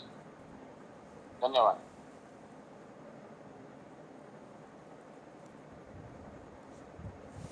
જય ધન્વંતરી. આ વેબિનાર, હા બોલો બોલો. હા સાહેબ, થોડો લેટ જોયો છું, પણ એક ઈ પૂછવું છે કે આ છે અમૂલ ગોલ્ડ ને ઈ બધા અત્યારે વધારે અવેલેબલ હોય છે, ઈ જેને પાસ્ચરાઇઝ કહેવાય, ઈ દૂધ કહેવાય, એની માહિતી આપો. હવે એ દૂધ એક તો પેલા તો જે દૂધ, જે વસ્તુ, દૂધની વસ્તુ કરીએ, જે વસ્તુમાં જલ્દી વધુમાં વધુ બેક્ટેરિયા કે જીવાત પડે, બગડે, એ વસ્તુ વધુમાં વધુ જીવનીય ગુણ કહેવાય ને, ખાવા લાયક હોય ને પીવા લાયક હોય. આ નિયમ છે. જે વસ્તુ કે આહાર જલ્દી બગડી જતો હોય એને કે સૂક્ષ્મ જીવોને પણ જલ્દી પોષણ મળે, સૂક્ષ્મ જીવોનું વધુમાં વધુ પોષણ મળે એવું હોય, તો એનો અર્થ એવો થયો કે એ કોઈ પણ શરીરમાં જાય તો એના બેક્ટેરિયા, એનું પાચન વિઘટન બહુ સરળ ને ઝડપથી થાય. એવો જો કોઈ દ્રવ્ય હોય તો દૂધ છે, કે જે દૂધ વધુમાં વધુ બગડવાની શક્યતા હોય એનું કારણ છે એની અંદર એવા સંગઠન તત્વો રહેલા છે કે બેક્ટેરિયા જલ્દી વિકાસ પામે. હવે આ દૂધ આપણી ગાયની દોવાય ને ફરતું ફરતું ડેરીમાં જઈને પાછું ફરતું ફરતું આપણી પાસે આવે, 4 થી 5 થી 10 દિવસે આવે છે, ત્યાં સુધી રાખવા માટે ઘણી બધી પ્રોસેસ થાય છે. આની પહેલા એક વખત આપણે વાત કરી હતી કે દૂધ કે કોઈ પણ વસ્તુ બહારથી એકવાર ફ્રીજમાં ગઈને પાછી આવે એટલે દૂધમાં પોતાનું પંચ મહાભૂતનો જે અગ્નિ છે એ અગ્નિ ડિસ્ટર્બ થઈ જાય. એટલે આપણો જે અગ્નિ છે એ અગ્નિમાં સામ્યતા નથી રહેતી, પચાવવામાં દુર્જર બની જાય. એવી જ પ્રોસેસ, પહેલી જ પ્રોસેસ, આ દૂધ ફરતું ફરતું પાસ્ચ્યુરાઇઝ થાય અને પાછું પાઉચ પેકિંગ થાય અને આપણી પાસે આવે છે તો પચવામાં દુર્જર બને છે, સ્રોતોરોજ કરનારું બને છે અને ખરેખર તો ખાવા લાયક રહેતું નથી. સાથે અત્યારે પ્લાસ્ટિકની કોથળીમાં દૂધનું પેકિંગ થઈને આવે છે, એના કારણે પ્લાસ્ટિકના ગુણો પણ આપણને બળાવે. એટલે કોઈ પણ રીતે આ પ્રોસેસ થયેલું દૂધ આરોગ્ય માટે હિતાવહ નથી. પહેલી વસ્તુ તો હિતેશભાઈ એ છે કે અત્યારે આપણી પાસે અમૂલનું દૂધ આવે છે ને એ પણ ઓરિજિનલ નથી આવતું. આટલું ફર્યા પછી પણ એ દૂધ આપણી પાસે પહોંચે છે ત્યાં સુધીમાં કૃત્રિમ દૂધ કેટલું બધું મિક્સ કરવામાં આવે છે. પહેલી વખત દિનેશભાઈ ખાંટ સાહેબનો આપણે જ્યારે દૂધ ઉપરનો વેબિનાર હતો ત્યારે મેં આ વાત કરેલી કે ભારતને 50 કરોડ લીટર દૂધની જરૂરિયાત છે અને દૂધનું ઉત્પાદન 35 કરોડથી 37 કરોડ લીટરનું છે. ચોમાસામાં થોડું વધારે હોય. તો બીજું 10 થી 12 કરોડ લીટર દૂધ આવે છે ક્યાંથી? તો એની તપાસ કરતા પેપર દ્વારા, પેપરની અંદર પણ ઘણી વખત સાંભળવા, વાંચવામાં પણ મળેલું છે દરોડા પાડી અને નકલી દૂધ બનાવવાના નાના કારખાના પકડા. તો નાના કારખાનાની વાત કરું, પણ જ્યાં મોટા મોટા કારખાના ચાલે છે અને રાતના 2 થી 12 થી 3 ની અંદર જેટલી ડેરીમાં ગાડીઓ આવે છે એમાં ઘણું બધું આવું દૂધનું મિશ્રણ થતું હોય છે. કારણ કે આપણી જરૂરિયાત 50 કરોડ લીટરની છે અને ઉત્પાદન 35 કરોડનું છે. એટલે બને ત્યાં સુધી નજીકમાં ક્યાંય પણ આપણને કોઈ ગોવાળ ગાયો રાખતો હોય અથવા ગોવાળની સાથે મૈત્રીકરણ હોય તો પોતે ગાય લઈ અને રાખવી અને એ ગાયનું દૂધ. મને પણ આ જ પ્રોબ્લેમ થયો તો હું જ્યારે અમદાવાદની અંદર આવ્યો ને ત્યાં આ જ પ્રોબ્લેમ થયો. છેલ્લે પછી ગાય એટલા માટે રાખી કે આપણને આપણો એક આનંદ થાય, એક ગાયની સેવા થાય અને સેવાની સાથે સાથે આપણી તંદુરસ્તી સુધરે. તો હિતેશભાઈ, બને ત્યાં સુધી તમારા નજીકમાં ક્યાંય ગાયનું દૂધ મળતું હોય તો એ લેવું. ગાયનું ન મળે તો ભેંસનું તબેલાનું લેવું. સાહેબ કંઈક કહે છે નાકરાણી સાહેબ, એને સાંભળીએ હવે. એમાં એક ખાસ કાળજી રાખવાની, જેવી રીતે અનિલભાઈ ખુદ રૂબરૂ જોઈ આવ્યા તો ગાય બીજી હતી, હોસ્ટિંગ ગાય ને એવું હતું, રશિયન ગાય. તો જે ભરવાડ કે પાસેથી આપણી પાસે દૂધ આવે છે કેટલા ટકા ચોખ્ખું છે એ લોકો પણ બનાવટી કરતા હોય છે, એટલે એ પણ આપણે જોવું પડે. ના, સાચી વાત છે સાહેબ. મોટા પાયે પણ આપણે એલર્ટ તો રહેવું પડે. આ એવી રીતે માણસો દવાખાને જાય છે, સર્જરી કરાવે છે, ડોક્ટરને ડિગ્રી જોવે, બધું તપાસ કર્યા પછી જવાય. 2 જણાએ ઓપરેશન કર્યું, સારું થયું નથી, એ તપાસ કરી પછી એની પાસે ઓપરેશન કરાવે છે. જ્યારે આ દૂધ આપણા પેટમાં જઈને અંદર તમામ પ્રકારની સર્જરી કરવાનું છે. તો આપણે ખુદ રૂબરૂ ઘણીવાર અલગ અલગ રીતે તપાસ કરી અને પછી પૈસા છૂટવા મૂકવા પડે. ભાઈ ભલે પૈસા ભલે દેવા પડે, મારે આ ક્વોલિટી જોઈએ એવું મળવું જોઈએ. અઘરું જરૂર છે પણ અશક્ય નથી. ત્યારે અહીંયા ભેંસના દૂધનો 50 રૂપિયા રેટ હતો અને 56 રૂપિયા અમે ત્યારે આપતા હતા. ત્યારે તો વધારે ઓરિજિનાલિટી માટે થઈ અને થોડું આપણે ખર્ચ કરવો પડતો. ખાસ તો અનિલભાઈ ખાસ તો એક જ વસ્તુ છે અનિલભાઈ, કે જો સગવડતા હોય તો ભલે બેંકની અંદર મૂકી રાખવા કરતા એક ગાય ઘરે બાંધવી. એવરેજ તો આપણને સેવાની સેવા તો મળે જ છે, પણ આમાં આપણો વધારે સ્વાર્થ છે ગાયની સેવા કરતા.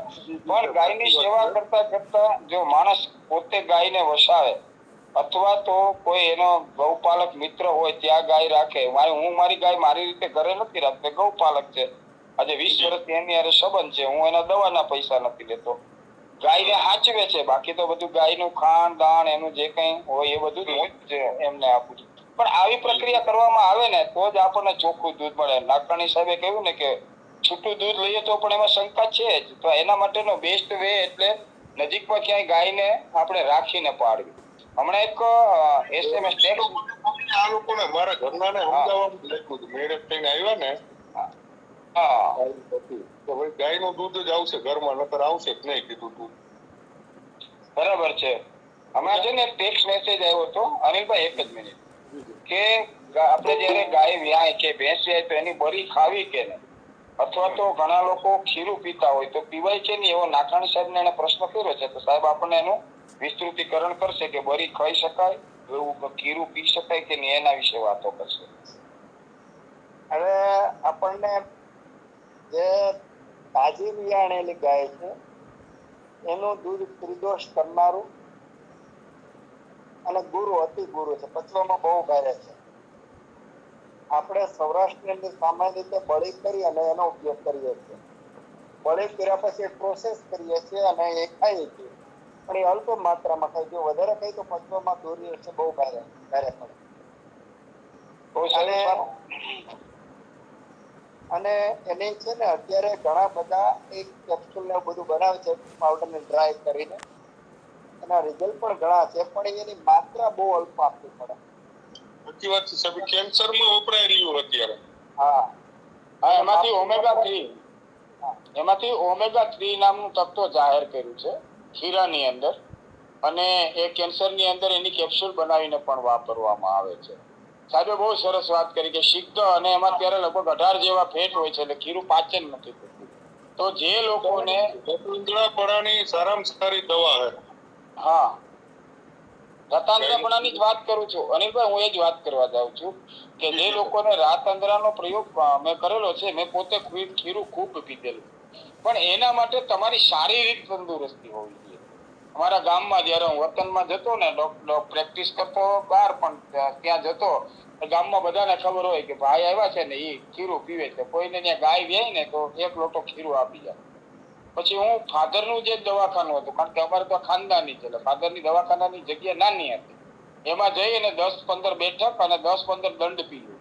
આટલી એક્સરસાઇઝ કરી અને શરીરની અંદર જયારે પરસેવા જેટલું સામાન્ય ભેજ આવી જાય અને શ્વાસોશ્વાસની ક્રિયા શરૂ હોય ત્યારે થોડી ખાંડ નાખી અને ખીરાનું સેવન કરવું જોઈએ, તો રાત આંધળાનો રોગ પણ જાય છે. આ એકદમ સાચી વાત છે. અને સેલ, કોઈ પણ પ્રકારના કેન્સરના જેવા સેલ છે એના ઉપર પણ એનો કંટ્રોલિંગ છે. ધન્યવાદ. હવે આપણા નાકરાણી સાહેબ કંઈક કહે છે. અમારી અહીંયા આજુબાજુમાં છે ને ઊન નામનું ગામ છે, આખું ભરવાડનું ગામ છે, 50-50, 30-30, 40-40 ગાયો છે, આપણે ગીર ગાયો.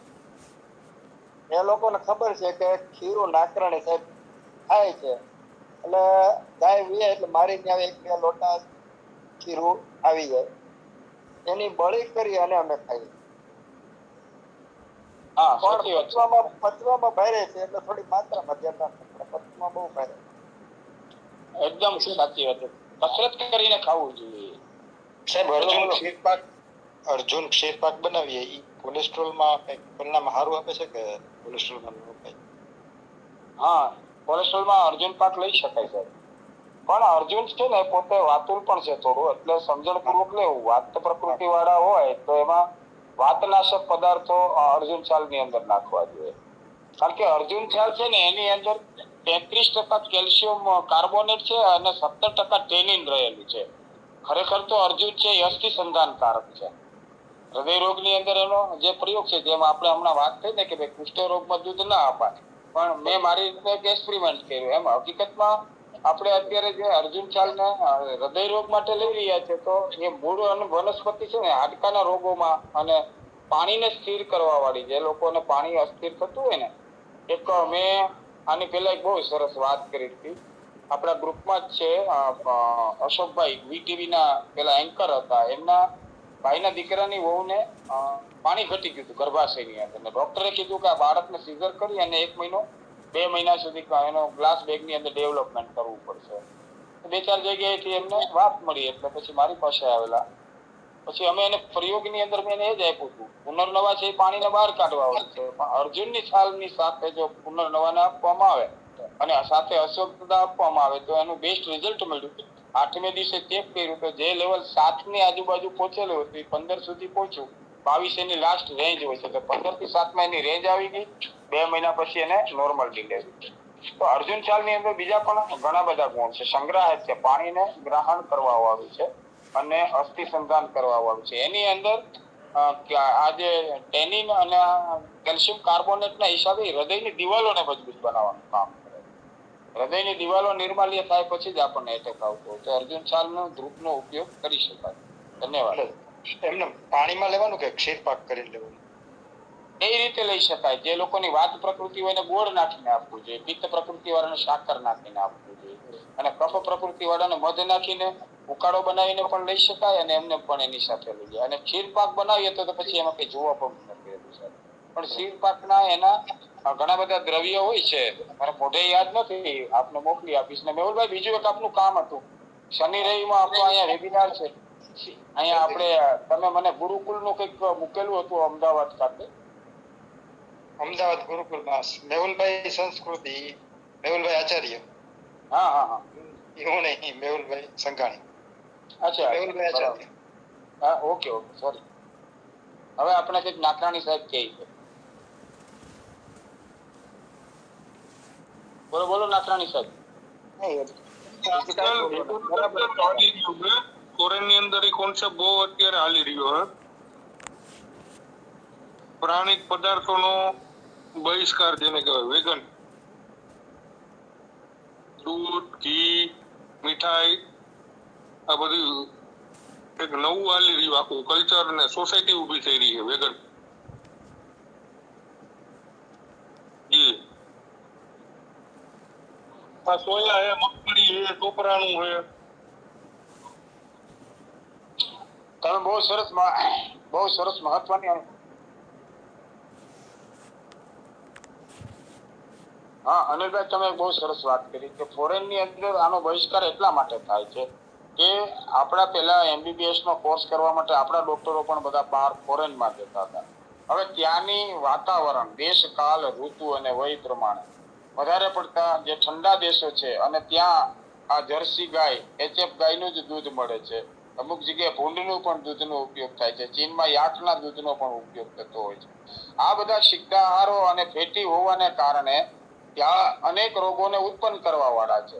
એટલે આપણે અહીંયા ઇન્ડિયામાં પણ હવે આપણા એલોપેથિક મેડિકલ સાયન્સમાં એ જ આવી ગયું કે ભાઈ ઘી દૂધ ખાવાથી આપણને કોલેસ્ટ્રોલ થાય, માખણ ખાવાથી એલડીએલ વધી જાય. આવી બધી માન્યતાઓ ઘર કરી ગઈ છે અને એમાં અમુક અંશ એ લોકો સાચા પણ છે, કારણ કે આપણે ગાયના ઘીની વાત અહીંયા આવે છે. ગાયનું ઘી ખાવા વાળાને ક્યારેય કોલેસ્ટ્રોલ નથી થતા, ગાયનું ઘી ખાવા વાળાને ક્યારેય એલર્જી નથી થતી, ગાયનું ઘી ખાવા વાળાને ક્યારે અજીર્ણ નથી થતું. બાકી ઘીનું અજીર્ણ થાય તો એ વૈદ્યો જ ટાળી શકે. તો એ લોકોને જે કલ્ચર ભણાવવામાં આવ્યું છે ને ત્યાં 100% કોલેસ્ટ્રોલ થાય. ભેંસનું ઘી, યાકનું ઘી, HF નું ઘી, જર્સીનું ઘી, આવા ઘી ત્યાં અને ઠંડા પ્રદેશની અંદર ખાવાના હતા. એટલે ફોરેન વાળા બહિષ્કાર કરે એટલે એનું પહેલું અનુકરણ છે એ બોમ્બે વાળા. મેં હમણાં જ આપે શરદભાઈએ વાત કરી પહેલા જ કીધું બોમ્બેના ડોક્ટર તો દૂધ બંધ કરાવે છે, ઘી બંધ કરાવે છે. ઘી ને દૂધ બંધ કરાવે છે ખાસ કરીને ટેન્ટ મૂક્યા પછી અને બાયપાસ સર્જરી પછી. તો આવા લોકો પાછા અમારી પાસે આવે, એટલે નાકરાણી સાહેબ પાસે આવે, મારી પાસે આવે. એમને ખાસ કરીને હાડકાના પ્રોબ્લેમો શરૂ થઈ જતા હોય છે શરીરમાં. જે ઓઇલ આપણે ગાડીને જોઈએ તો શરીરને ના જોઈએ, lubricationની શરીરને જરૂર જ છે. આ lubrication ડોક્ટરો બંધ કરાવે છે. એના જ હિસાબે આપણા અંદર અત્યારે સ્પાઇનની અંદર સર્વાઇકલ સ્પોન્ડોલિસિસ, લંબર ને સેક્રમ અને કાર્ટિલાઇજ લોસના પ્રોબ્લેમ અત્યારે વધારે વધી ગયા છે. તો એમાં લોકોનું વિજ્ઞાનીકરણ કામ કરી રહ્યું છે. લોકો વિજ્ઞાનને સમજી અને ઘી દૂધની માત્રા ઓછી કરે છે અને છેલ્લે એનો અસર હાડકાઓ કરાવતી હોય છે. ધન્યવાદ.